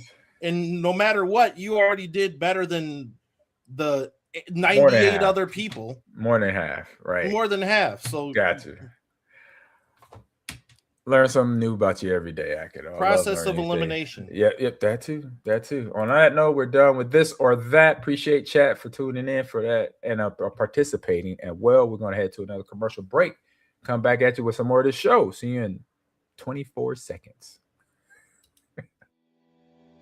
While you game, Devour Go delivers more than just food. It is the next-gen commerce platform bringing seamless ordering into the heart of gaming and entertainment. Skip the app hopping from your computer to the kitchen. Devour Go makes it easy to fuel up without missing a moment. Game on, eat up, Devour Go. And real quick, the QR code right above Akido's head, and this is actually, let me take this off the screen real quick. This t-shirt here is one of the items you can sign up for now. We got black t-shirt with this logo that says, as you can see, I'm all-time leading rusher. This is part of the Digital Divide giveaway. We have 100. We have 1 million t-shirts sold. Goal, big goals. All right. So this is the first wave of t-shirts coming out. And it's on that link. If you scan that QR code, you can purchase yourself. We have larges, we have extra large, we have mediums, and we have double X. And if we obviously don't have your size, we can get it. We'll get it. It'll just take us a little longer. But this is the t-shirt. So if you want Ahman Green Bay Packer all-time leading rusher t-shirt, boom, there you go. And actually on the back, this one doesn't have it, but it will say Green 30 on the back of the t-shirt as well. That's something my wife like. She's like, "Oh no, we gotta put something on the back." Do you have a tier for the white t-shirt signed? What you mean a tier? I don't know. So how you have like you can purchase the t-shirt? Yeah. Is there a certain bracket in which you can purchase a signed version of the t-shirt? I'm gonna add that to the list. Thank you. Didn't do that. I'm gonna put that as I could put that on the thing. I could add that to the Tiltify. So thank you, Akido. Let's put that in the Discord and I'll get it up by the end of today. All right. Appreciate you. See, that's why we work together, man. Teammates. Good idea. I like it already. All right, this week in video game history. January 12th through January 16th. This Friday is marked by the permanent closure of a major online title, several high-profile modern releases for the Twitch 2 and next-gen consoles. But we're not going to talk about that. We're talking retro here. So, and historical releases from the arcade and 16-bit eras. All right. So the first one up, Marvel vs. Capcom, Clash of Superheroes. January 12th, 1998, y'all. The legendary crossover fighter first debuted in the arcades. It's a cabinet, no disc, no cartridges. Old school cabinet. Shout out to Bear Fan on that one. That's what I'm talking about. That's anybody 45 and up.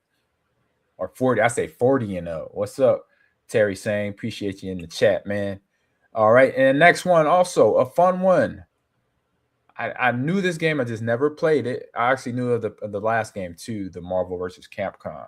But this next one is Legends of Illusion, starring Mickey Mouse, January 12, 1995. Mickey's classic adventure was released for the Sega Game Gear and the Master System, which I think is the Genesis. Don't correct me if I'm wrong. The Master System? The Masters. I think that was Sega Genesis, wasn't it? Sega Master System was its own system. Was the Sega Master System. All right. I said correct me if I'm wrong, and I was wrong. So there you go. Thank you. I only learned that one from Eeyore. I didn't even know that was a thing till it came into the shop. I was like, what the heck is that? Oh, man. I might have to snatch that thing up next time I'm up in there. On that note, we are headed to our game releases of the week. Release the games. It's time for the game releases. Game releases. All right, game releases of the week. We got some fun ones, and me, you know, I love horror. I can't help it. It's like a bad habit. I can't shake it. Horror games, and this one has a little twist to it. So let's get to the video and let the video talk. And here we go.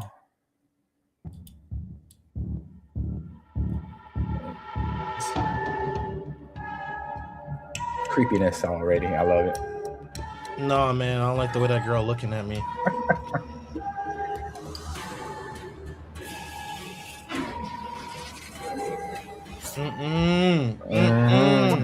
Gangsta, you gotta be ready for this. Humans are scared, and they call this fear evolution. Yes, ma'am. Yeah, that's a mannequin coming at you. What? Oh, No, oh, you got mannequins moving. You got dolls coming at you.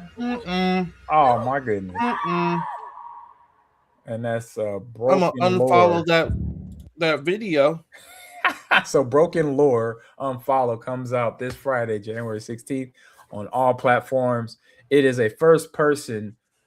Wait, let me listen to this description, chat and Akado. It is a first person psychological horror game that explores the impact of social media has on mental health through the story of Anne, a victim of bullying trapped in a surreal nightmare where she must solve a dark mystery and confront sinister creatures.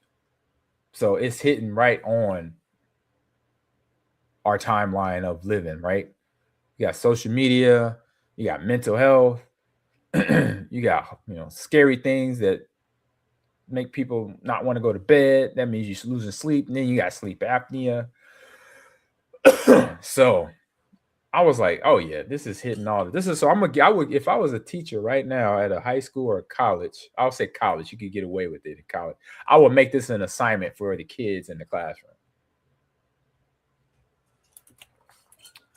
Because social media is in their life and they got to learn how to handle that and bullying and all that stuff. She's a victim. So you got Anne is a victim of bullying, and she's in this nightmare that she got to deal with these creatures. What your thoughts is on this, Akado? Nope, absolutely not. Nope. I'd rather play Resident Evil than this. Really? Are you not seeing way creepy? I thought this was way creepier than Resident Evil. You said you rather play Resident Evil than Yes, I would. Yeah, you're right. This is way creepier than Resident Evil. Okay, I'm not playing. I wouldn't touch this with a 10-foot pole. Yeah. Hey, maybe a 20-foot pole. And like one of the this or that said today, you might learn something from it. Yeah, learn to stay away. Learn it's a terrible idea. It's a terrible idea. Are you not seeing? She's stabbing the scissors. You got the blood lake, the nuns, the creepy dolls, all of that. Y'all ain't skip a beat. The mannequins, the creepy Slenderman vibes, the sticky, they got the mannequins and all that. Appreciate you, Fire Eagle, on that. I think Fire Eagle already got a t-shirt going. Appreciate you. But yeah, it's just one of those things. Like this is where horror took me as a kid. So I'm learning as we go along here. And to have it all in a game, you got social media, you got horror, you got bullying, which is all part of life. So this game should educate some people on getting through it, It won't be fun, but in the start, but you should have fun by the end of the game, I think. There you go. Alan Akado's like, nah, bro, you can handle that. You can have that. But that's Broken Lore Unfollow. Comes out this Friday. And if you buy this game now, I'm pretty sure there'd be one hell of a game to have for the month of October this year in 2026 for sure. Go pick that up. Ooh, creepy, scary. All right, next game coming up here. Let me get it ready for y'all. I hope y'all have fun. He said, He said he can't do it. Akado said no. Akido said, You know what comes out today? Animal Crossing. Go. A happy, fun game with some yeah, and cozy another vibes. and then me, I'm on my end. You know what comes out today? The DLC to Code of the Lamb, and they like Christmas goes bad in this one. So if you already know Code of the Lamb, one fun game, I got it on PS5. Check it out. And now they have DLC where they basically it's almost like a Nightmare Before Christmas type vibes of the DLC for Code of the Lamb. So check that out, please. And then TV series. Actually, I'll save that for what's on stream. I'll save that. So let's get into this next game here. It is called Street Dog BMX. So a fun game. I'll say bike rider game. All right. Here we go. Turn the volume up a little bit. And here. So in this game here, I'll let the game roll. What we got here? It's a quick video. A little bit of Tony Hawk action. SS Tricky. You remember that back in the day on EA? Yeah. Oh, nice. Wow. See, I like the bike ones. I used to play Dave Mirror Freestyle BMX on the PS1 and PS2. I had, or in GameCube, I had Dave Mirror Freestyle BMX 2. The BMX genre is like dead. So the fact that they're coming out, with something like this is nice to see because it's always been skateboard, Tony Hawk skate, and then a couple snowboarding ones here and there. Now, granted, there was Riders Republic, which did have some elements of that too. But this looks dope. I mean, it's about time that somebody gave some love to the BMX genre again. It's been a minute. Yeah, it's been a minute. I like it. Yeah. So it says here it's an arcade BMX game developed by Us Games. I love the name of the title of that company, of that developer. Players will bike through large-scale maps to pull off tricks, rack up a high score, and discover hidden spots to keep the multiplier going. So Street Dog BMX launching today. It is out today, so you can download it. It's on PC only at the moment, but I see this coming on all consoles at the end of I say in a couple months, easy, or by the end of the year, easy. I can see this on Switch. Now if it comes on Switch, I have my portable game, so I can play this all the time on the airplane when I'm traveling. So there you go. That game's gonna be on Switch. I'd be surprised if it doesn't hit Switch. Exactly. The graphics all hit really good for Switch fans out there. So you gotta get it. Gotta get it. Speaking of Switch, I should get the link, but the Nintendo Switch year in review is out. Oh, I tried to sign up. It kept sending me on like two-way notification journey and all that. But I finally made it, and I think I got it ready. I could tee it up real quick since we're done with BMX here. Street Dog. Beep, boop. I think I have mine up. I could tee it up on the screen here. I just went ahead and tossed it in chat too. The Switch year in review website. Let me see. Accept all cookies. Where is it at? I know I put it. The link is in that one, but I can. Here's the direct link. That's. Oh, is this you want to do yours? I already did mine. I know. Yeah, just go to the first link. This one's not even. Oh, it does work. Whatever. They both work. Mine's was Pokemon. Mine's was Zeta A. Mine's was Mario Worlds. The cart? Mario Kart Worlds. Yeah, that was mine. I was trying to. I have it. Oh no, here we go. I got it. And let's see here. How do I get it going again? Oh, here we go. Let me switch. Let me move it over here. And I'll share my year in review with everybody in the chat here. Here we go. I'll go back up to the top. Let's go back up to the top before I hit the screen, before you see it. All right, here we go. Boom. All right. There's no audio. I don't think there's no audio. Here it is. Hey, Monty, that is my tag. There you go. Welcome to Nintendo Switch 2025 year in review. Scroll on down. Check out how you spent the time on your Nintendo Switch. Oh, wait. What's this? You started playing Nintendo Switch 2 this year. We hope you're having a blast. I sure am. Oh, okay. Back to it. Who is calling me? Somebody calling me on a FaceTime too. Not picking it up. Monty's 2025. You played 17 games, 232 hours. I know you. What was your hours? I'm curious. 631. I knew it. Let me double check. Yeah. I had that. I had 232, 17 games. Here are the games you played most. I had 51 hours with Mario Kart Worlds, Mario Kart 8 Deluxe 40 hours, and Super Mario Brothers Super Smash Brothers 49 hours. And that's with my amiibo. I've been getting my amiibo right for Milwaukee Gaming Classic. I gotta train mine's up.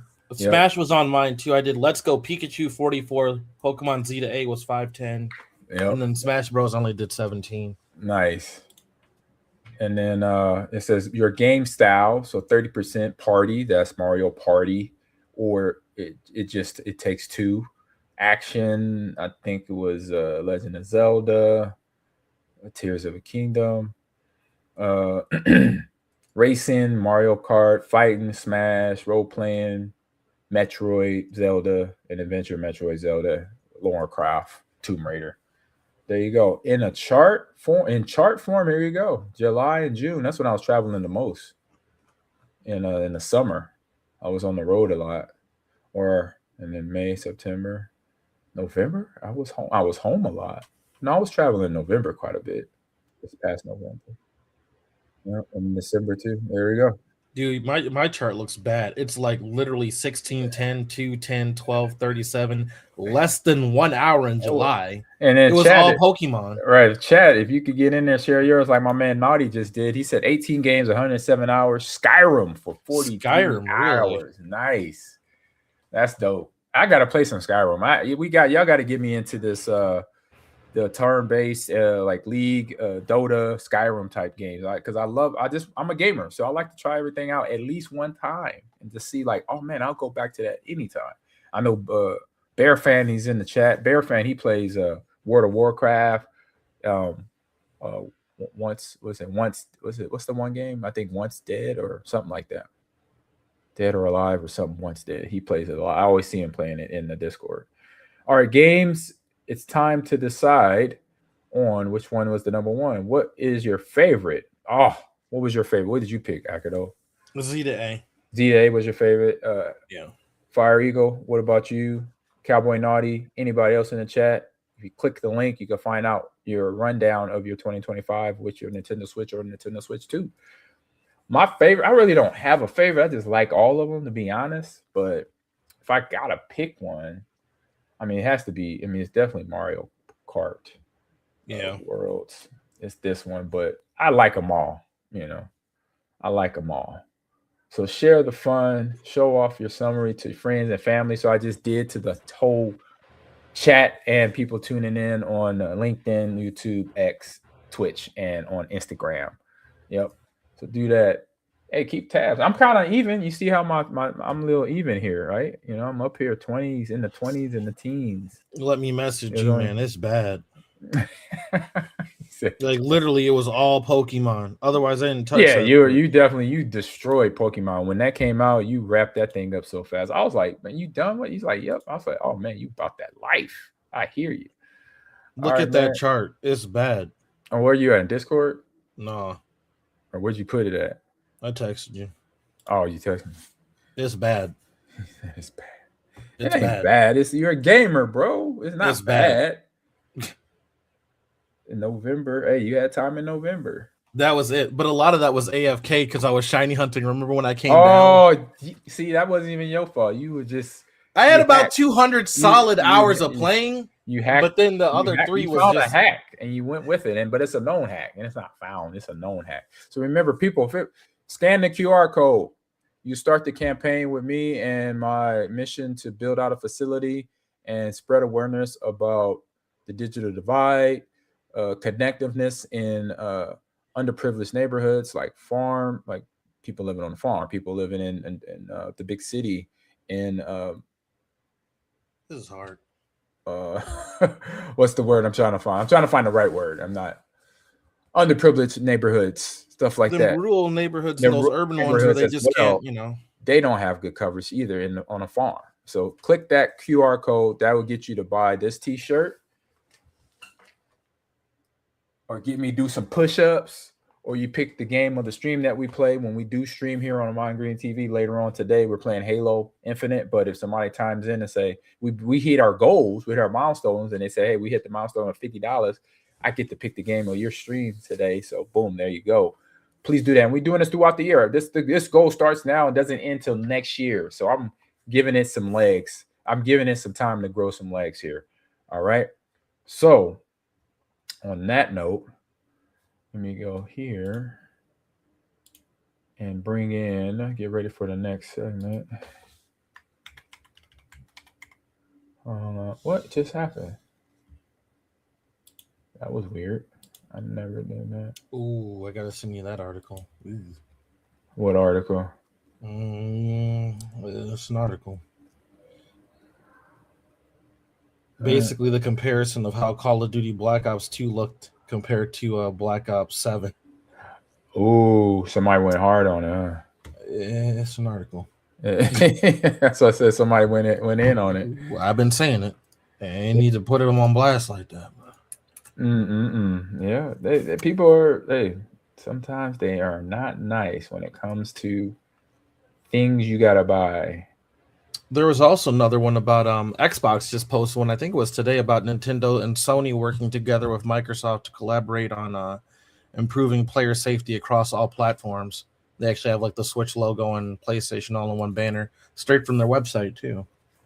Gotcha. That was interesting. Got it. All right, well, I'm set up now. Let's head over to...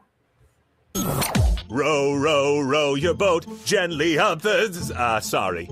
Excuse me. It's time for What's on Stream.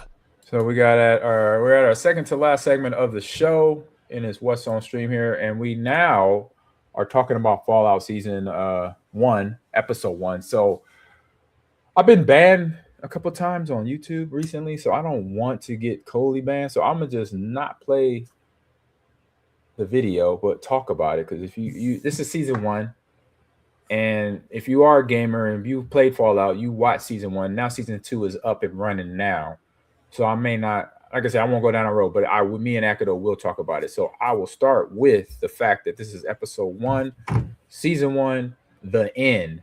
So in this premiere episode of Fallout, the episode opens in pre-war. So all the nuclear stuff hasn't happened yet. So it's pre-war 2077. And did you realize, Akido, this is the same year as Cyberpunk 2077? You see that? Is it? Yeah, Cyberpunk is Cyberpunk 2077. Yeah, but I didn't know Fallout took place so now. Right. So I'm like, little Easter egg there. Yeah. All right. So we're pre-war 2077. And Walter Goggins, the actor, if you've seen him in other shows like Principals on HBO, he does, I think it's a Amazon commercial right now, but he plays as follows: Cooper Howard, a former movie star turned birthday party cowboy mascot. That's something I would be doing. Spending the day with his young daughter, Janie. The world around them, obviously from the scenery, the kids, the people at the birthday party, feels optimistic, flashy, and then painfully unaware of what's about to hit them, what's coming, right? So the illusion is shattered when all of a sudden you see the mushrooms of the nuclear bombs hitting, I think it's Los Angeles, California, and they're coming down, boom, boom, boom. It's like LA is done, right? So sirens blare, the panic erupts. Cooper and his daughter desperately try to escape as mushroom clouds rise everywhere in the distance from this little birthday party this little soiree they were at. So the scene, very haunting, something out of like Terminator 2, when Sarah Connor was having her nightmare, something like that, right? If you've seen Terminator T2, you know what I'm talking about. So not just because of the destruction, but because of all the innocence being erased. So you had a kid's birthday party and boom, all them little kids, their parents, the toys, all that is just boom. So in that first scene, Akato, since you watched it, what was your like take on it when you saw that for the first time? Man, I knew from the beginning. I'm like, just from knowing Fall, I'm like, y'all are cooked. Also, I didn't like that dad anyway, so I'm like, man. You mean the main character or the other dads? The other dads. The other dads, yeah, they were gossiping over there. I didn't like that either. I was like, I saw that horse. They're haters. They were haters.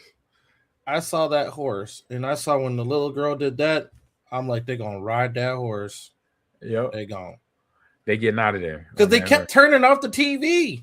Yeah, they were doing the mom literally was like, "Oh, this is really important." Well, and the news weatherman was like, "Well, I don't even know if we're going to even be here next week. Like, what's the point of reporting?" And she kept turning it off. Yeah, so that was some foreshadowing. That's what movie writers do. It was foreshadowing. So she's turning off the TV screens in the house outside when that actually trying to tell you something that's going on, and you need to get inside your fallout shelter that everybody had in that time, because during that time of living, there were threats of nuclear war. So everybody had a fallout shelter, but you want to ignore the news when they're telling you to do that. So I thought that was foreshadowing at its best going on. So so then that moment becomes more emotional core of the series right there, the cost of survival when everyone familiar is burned away. So that's you already now set. The stage is set. The world is scorched,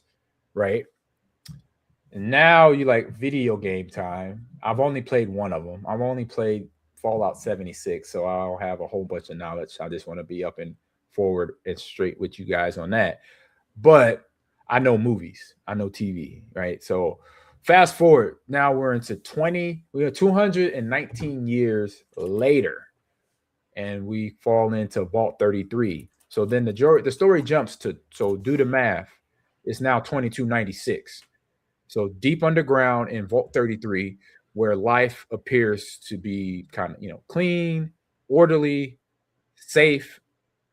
I say almost too safe, right? The people are kind of like naive of what's really going on the surface, and where they're at is like, it's not much distance between you and the people on the surface. And also they could get to you. Even though they're on the earth, they're on the surface of the earth, they could still come down here and reach out and touch somebody. So, and we find that out here in the next coming scene. But before that, we meet Lucy, who is played by, what's her name? Ella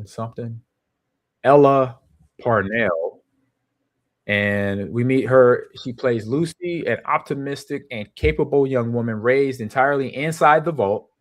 Vault 33 celebrates her arranged marriage to a man from neighboring Vault 32, a tradition meant to maintain genetic diversity and unity among survivors. So obviously in a world where you don't get real sun, everything's artificial pretty much. You're trying to simulate some normalcy here, in the fallout shelter. So they have a picture that looks like a farmland when it's just, what is it? Right, it's just a projector. It's projecting it. So they're trying to simulate real life living, So there you go. And so, but just as they get into this whole wedding ceremony, that's where everything goes wrong.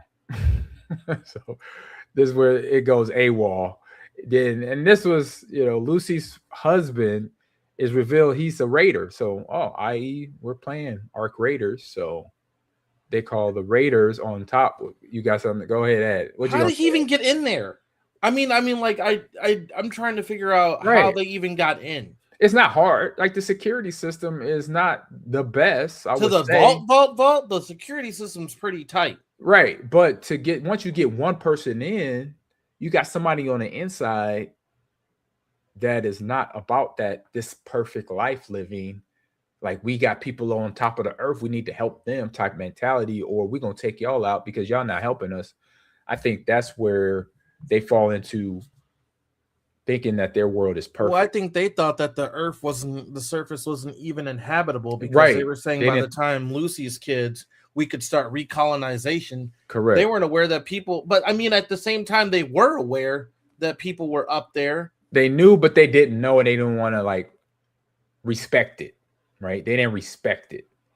That's what I'm thinking. That's how I'm feeling about this. Right, but here's the weird part about that. The Vault 32 was dead for some time. A long time. When they went in there after, like, when they went after that attack, you could tell it was decayed. It was decayed and done. But I'm just like, how long do y'all not communicate with the other vaults that's literally right on the other side of the door of you to get to that point?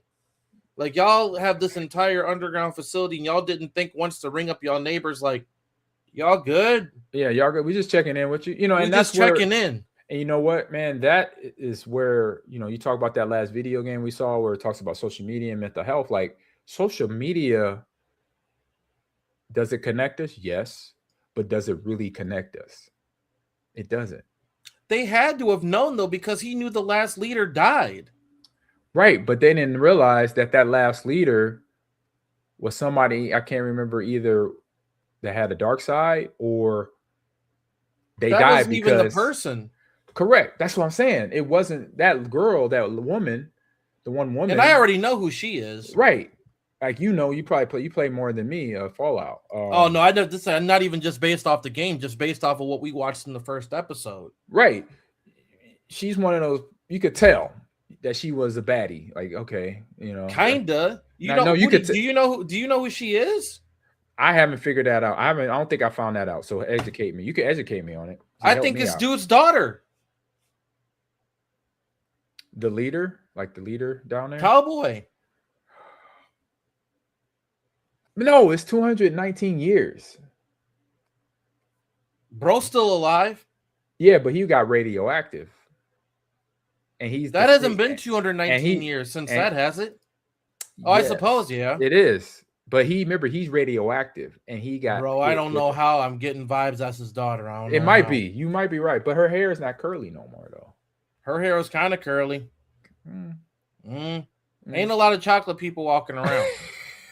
Well, yeah, because they got turned into Snicker bars. They got baked. They got baked. There you go. I'm just saying, she got that dog in her. Tell me she ain't got a. No, you're right. No, I agree with you. She has a motive.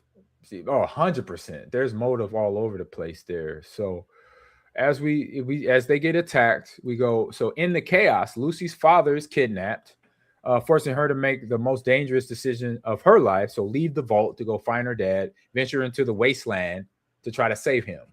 You know, so that's then kind of where the first arc starts for the game, for the movie / game movie. So it gets intense fast. I don't know why she didn't just kill the other people. Who, Lucy? No, the Raiders. The Raiders, right? She was like, he was like us or them because they fought back. Lucy fought back.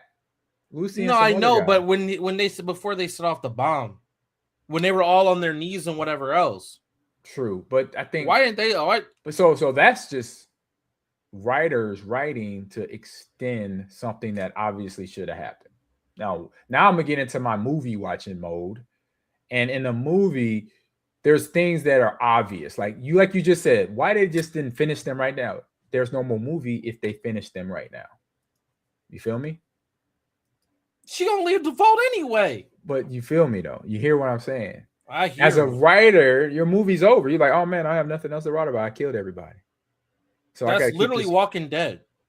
But I gotta keep the script going. So I gotta. Oh, they just missed it. They just didn't kill the last person. The last person, you know what I'm saying? That's in writing to keep a dialogue movie going, you know. So some of the themes, I know you're like, whatever, but that's writing. That's what happens in writing. Man, Anakin killed all them kids. Yeah, and that story went on for not Phantom Menace, or Revenge of the Sith. Yeah, he killed all of them. Facts. So let's hit on some things real quick so we can wrap this thing up. So themes and first impressions, okay? So the end, when you hear that in the title, does an excellent job of establishing the core themes of Fallout. So first impressions of survival versus humanity. All right, Akido. Survival versus humanity in this first episode. How's that hit you? I think the humanity part has to do more of Maximus. Mm-hmm. We didn't even touch on that, but I would say like the humanity part of it, that people are still trying to you know, whether you're in the surface or in your vault, they're still trying to survive. Yep. And I would say like a lot of betrayal. Oh, a ton. Yeah, unfortunately, which is always makes a good series because it's drama, or a good movie. And I think Drama. I don't even know what the intentions are because it's just so all over the place where I can't pin the blame on any one person. I mean, and you think about it, but think about this: in any dystopian type movie, what's the motivation? It's I'm trying to run the place. I'm trying to run it because there's no law, there's no govern, there's no but government. you didn't take nothing. I know, they didn't take the Raiders didn't really take anything. Yeah, they killed everybody because it's like a feral. You know, when humans go feral, like go animalistic, that is kind of where you're at. You're not, oh my God, you didn't steal nothing. You just mutilated everybody and killed. Well, I mean, some people want the food or something. I mean, I would Some, say classic dystopia, but they didn't even want that. That's what I'm saying. Like, but like I said, Max, they're feral. whatever, like they're to the pack of feral. And I skipped over Feral Maximus here real quick. So the Brotherhood of Steel, which Akito just brought up, Maximus. He says it's the third storyline that introduces Maximus, a young, aspiring aspirant within the Brotherhood of Steel, a militaristic faction. So this is where the cutscenes were going between the neighborhood and a base, where it was a base where there was cadets training. So the militaristic faction obsessed with preserving and controlling pre-war technology. So living under a harsh discipline, rigid hierarchy, Maximus dreams of purpose and power. When he is unexpectedly chosen as a squire, his life changes overnight. So that means he's going to be part of whoever's wearing that big ass suit, you know, into war or walking the earth. His new mission assistant is a dangerous operation tied to a mysterious enclave, a shadowy organization believed to be tied to the old world's elite. So Maximus' story explores ambition, fear, and the morality of cost of loyalty, setting him up on a collision course with both the wasteland and his own beliefs going into this new job, basically. And then now we could jump into, like you said, follow up with survival of humanity, but then also optimism versus reality. And this is where you talk about reality. The reality was they murdered everybody, but they weren't even trying to, you know, get the money, get the fresh donuts or apples in the kitchen. You know, they just like, whatever, we just gonna beast mode this place and then we out. And then you didn't kill everybody. Like you said, yeah, you left people alive. You left Lucy, but she fought. She was. Well, no, the whole community was still there at the end of it. They had the fork in their eye, but they were there. Yeah, they were there, and they had to clean up the mess after this, unfortunately. And they were dumb. They were taking down the whatever posters and putting literally the "everything is fine" poster right up over the bloodstains. I'm like, are y'all? Because, well, you got to think about this. You're on an Earth that went through what it went through 200 years ago. And now this is your frame of reference. This is what your day-to-day is cleaning up something that, because they're coming across radioactive tigers and animals that's destroying them, that's eating them. That's why they're underground. You know, that's why, i.e. the name of the game is Fallout, or the movie series Fallout, because the Fallout turns you into something that you're not. That's why, let me go back. What's his name? Cooper Howard is who he is, because he got hit with the nukes and it got into his bloodline. He's still alive. He's over 300 years old. You feel me? He's walking around with no face, no nose. So it's a lot of fun stuff. And that's why this is a game. And this is, I think, again, a damn good series. I'm glad we're breaking it down. So as we wrap up that part, so the episode balances shock, satire, and serenity, staying true to the games while grounding the story in some real emotional stakes, and that's what I just mentioned right there. That emotional stakes of, wait a minute, I should be, like you said, he's walking around, he's over 300 years old. How, I think that's her daughter, like you mentioned, like his daughter, and stuff like that. I'm like, wait a minute though, did she survive? Maybe be is a she great that? granddaughter. Is she that Raider? Yeah, is she that Raider? Maybe. All right. I know it's 200 years. I'll say, all right, let's talk about some things so what about this premiere of the series worked? Here's some things, some running thoughts that kind of get you jog some memory, or not thought memory, but some conversation. The nuclear opening is powerful, right? When the scene of them birthday party out, it's all, but what's about to go down. I mean, I just felt bad for them. And then most of them, all the families there, that just suck. I'm like, yeah, they going there for birthday cake, but that cake is going to be, and the rest of them going to be disintegrated unless they did have fallout shelters, but they were not even getting in them. I was like, why are they running to because they were at somebody else's house and he punched them when he tried to get in. Man, actually, yeah, that dude. Because, I mean, I would have done the same thing. But you had enough room. Not for everybody, but it depends on how many resources and stuff you have. True. For whatever else, for you and your family and whatever else, you probably only have enough for your household. You're at somebody else's house when you need to be back at your house. You need to go in your car and go back, somewhere else. Fact. Because that person ain't got enough, depending on how long you're going to be down there. For you, whatever, that probably is rationed out.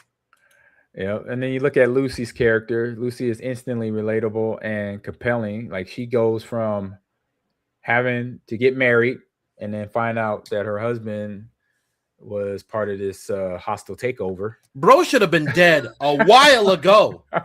Who, I want to talk Lucy about that for a minute. Or the guy, or the guy, or the dude that was her husband. The husband dude.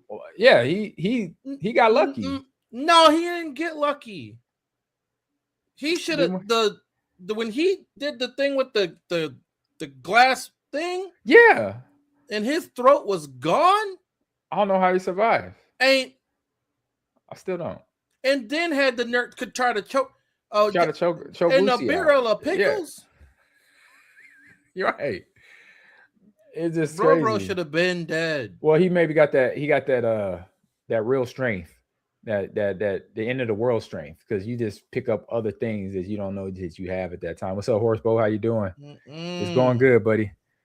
So another one, the vault raid flips expectations fast. So, like you said, after the attack, most people were still alive. They just went back to sweeping the blood under the rug and washing the blood off the walls. They just like, back to life. It's like, that's how, but a lot of movies like this do that. Like, they have a big scene, like you said, big murder scene. First it started off as a wedding and it goes to murder. And then it's the recovery and the aftermath of all that. And then like the aftermath is like you said, the aftermath was them basically having to clean up their loved ones' blood and broken bones and brain. Yeah, they're dragging bodies and everything. Like, right. Okay, in the composite thing. Yeah, in the main room. Right. So you got that stuff going on. So that's how this right now is just like more of a, I want to say a shock type start to the series, but it just lets you know the tone right away.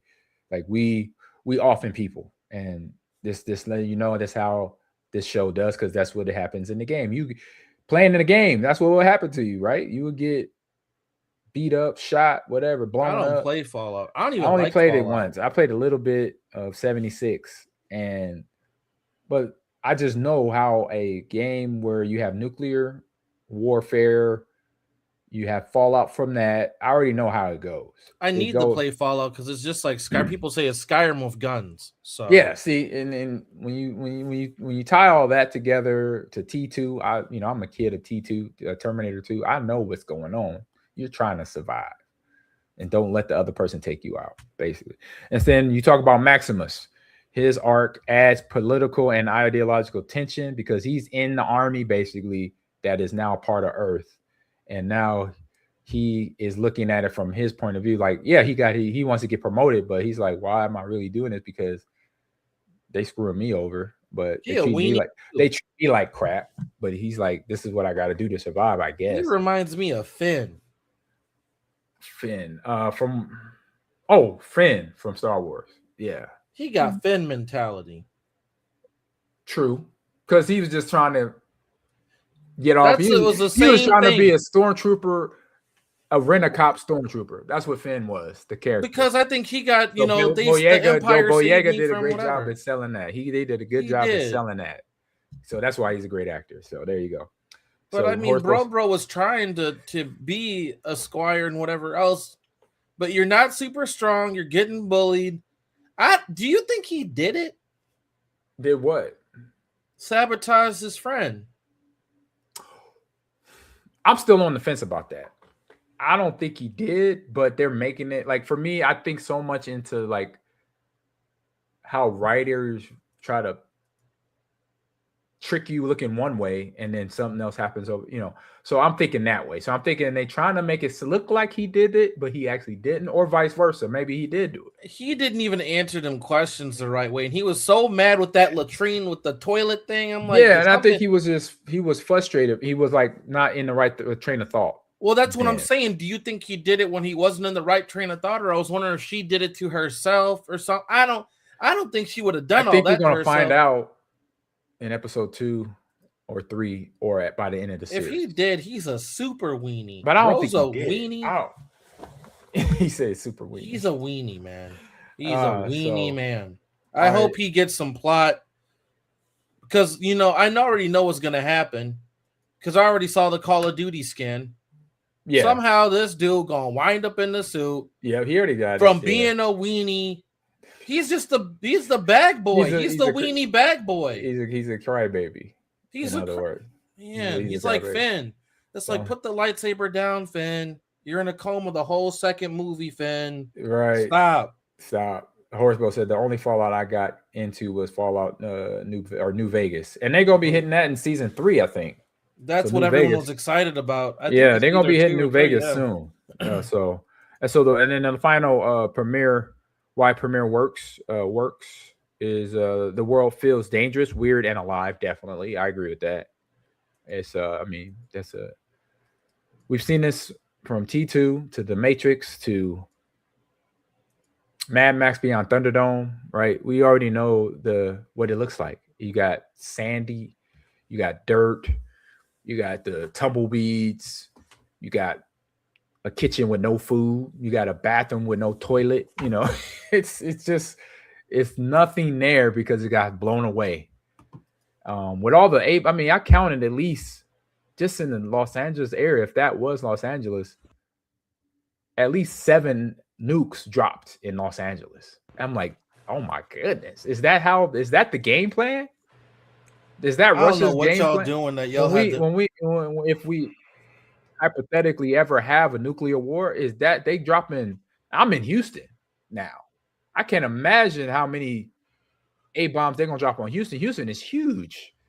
When they drop 8 bombs in that scene on just Los Angeles alone, that's why I grew up there. It is a big city. It's 5-6 million. I mean, when I was a kid, it's probably like 3-4 million, but now it's like probably like 8-9 million. So it's just amazing. Like nuclear war is like it's killing innocents. I mean, you're not even killing the people you should be killing. If you're in a war against another country, you're killing the innocent people most of the time, and we know this. We've been a part of this. We've seen it in all the movies that I mentioned, so I'll keep mentioning it. I just don't know how they got to this point. What? When you say that? The fact that this has been such a looming threat to the point where you already had in place an underground facility with hundreds, probably thousands of vaults. That underground facility was humongous. Yeah. Yep. How long were y'all planning to get nuked? I mean, I can't imagine what's out there like in real life now. Ain't nobody got no vault. We getting you cooked. They got 1, maybe 2. If I had to guess across America, there might be 30. I know for 100. The doomsday preppers of the world. The doomsday people. They got their stuff. Their fallout. I'm saying me, you, Joe Schmo. Like, all right, I'm we don't have it. I gotta cooked. nope. Oh yeah, we gonna be sausages walking around this thing. Grated cheese. Oh, he said grated. Ain't no way. Oh man! All right, to wrap this thing up, final take on this. So the end, and that was the name of this episode. Is a strong opening chapter for the Fallout series on TV. Understands its source material from the video game while confidently forging its own path. By the end of the episode, the wasteland is fully open because they are arc raiders upstairs coming downstairs and kicking in your teeth, literally. The stakes are personal because they know them and they see the face-to-face action with the wedding and all that mess. And then the journey has only just begun for everybody, for Lucy, for Maximus, for all the cutscene episode that we saw of the dad where he went, So it's gonna be a good. I've already watched up to episode 3, so I stopped there. I said, no, I'm not gonna get too far ahead. So I watched episode 1, 2, and 3. So I'm gonna watch 2 again, just rewatch it here in the next couple of days. Get ready for next week. So the bomb fell, the world changed, and now everyone has to live with what is survived. And so that is Fallout Season 1, Episode 1, the end breakdown of that. We got more coming in the next couple of weeks. Season 1, Episode 2 coming up next week with us here on the Gamers Lounge. I want to say thank you for everybody tuning in for that. But we're not done yet. We just got one more quick little segment. This will be quick. It's a Mom's Gamer Tip of the Week here, y'all. And we are breaking down. We are in the sports game area, wrapping up sports games. We'll get back to shooters and or RTSs, real-time strategy. So League of Legends, Dota, Skyrim. What else? One more. I'll think about it later. All right. Mongrade's Gamer Tip of the Week. It is stay calm under pressure in a game. So sports games often have high pressure moments. Akido, you know what we're talking about? Like penalty kicks or kicking the last minute field goal or game winning hockey shot, which I don't know how to play hockey yet. I can't wait till we play NHL. I can't wait. We both gonna suck at that, but it's gonna be fun to learn. Yeah. So during that time of the game winning shot or field goal, you got the screen rattling, stay focused and execute. All right. So practice simulating these moments in training mode or warm up to prepare for the real match. So just like we do the aim training, the aim labs when we go into a shooter game within EA, within Madden, within college football, within NHL hockey, EAFC, PGA golf, Tiger Woods golf. Those games has a training mode. So just go on there and that's your warm up. I talked about this a few weeks ago. Have your warm up of a game. Do that. Get ready. Spiritus Red. Yes, we're going to be playing NHL here real soon in the next couple months between now and February because it's hockey season. We know what it is. I'm about that life. If I could play hockey, I would have been the goon. You know what the goon does in hockey, Akido? Not the goon. Yeah, the goon. The goon. You know what the goon does in hockey? Shoots the puck?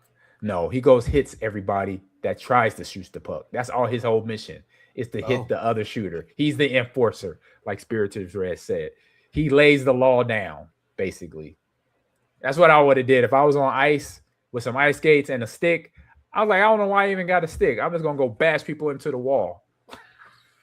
I believe it. I'm about to make it happen, hitting people because that's my job. I'm an enforcer. So in those moments in sports games, when you got high pressure moments, you coming down to it where you're down by 1 point, you about to throw a pass. Make sure you hit the right button. Make sure you hit the button right at the right time. Make sure you're kicking, going all left or right, all that stuff. But you stay focused. You breathe. You woosah.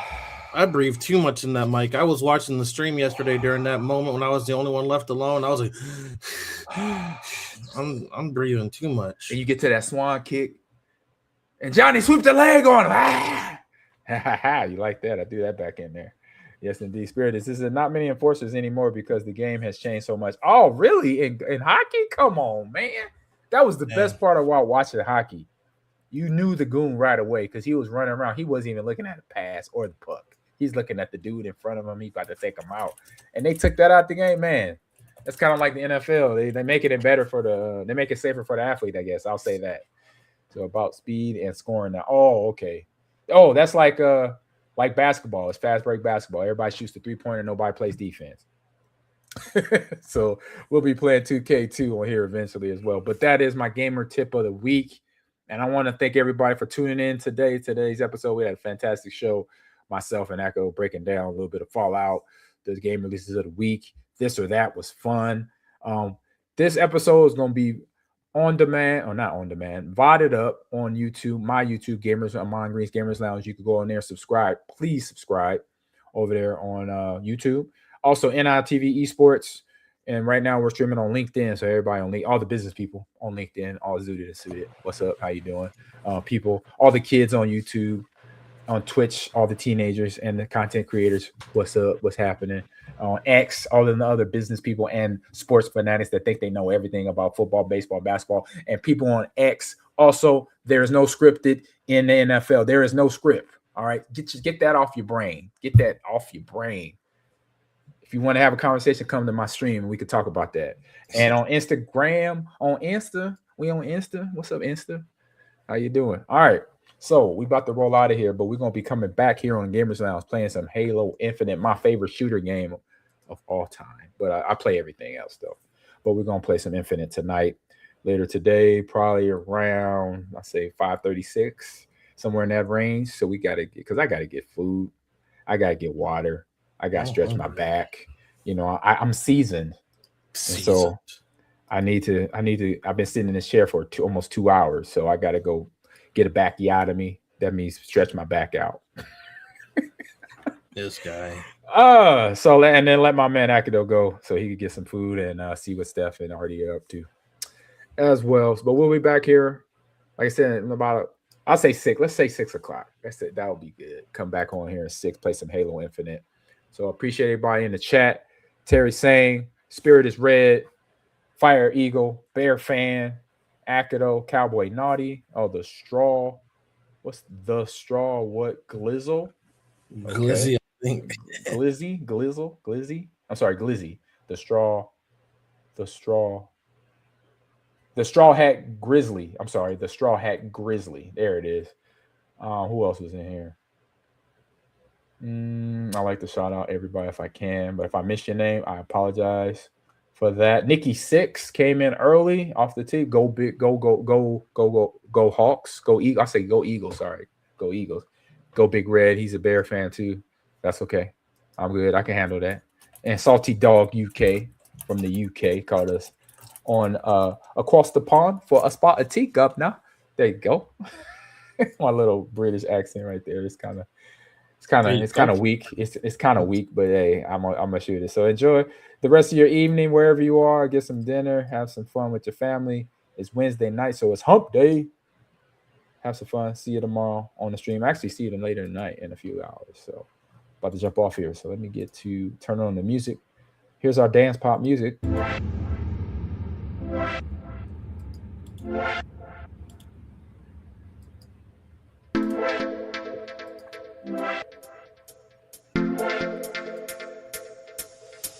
Here's a bop.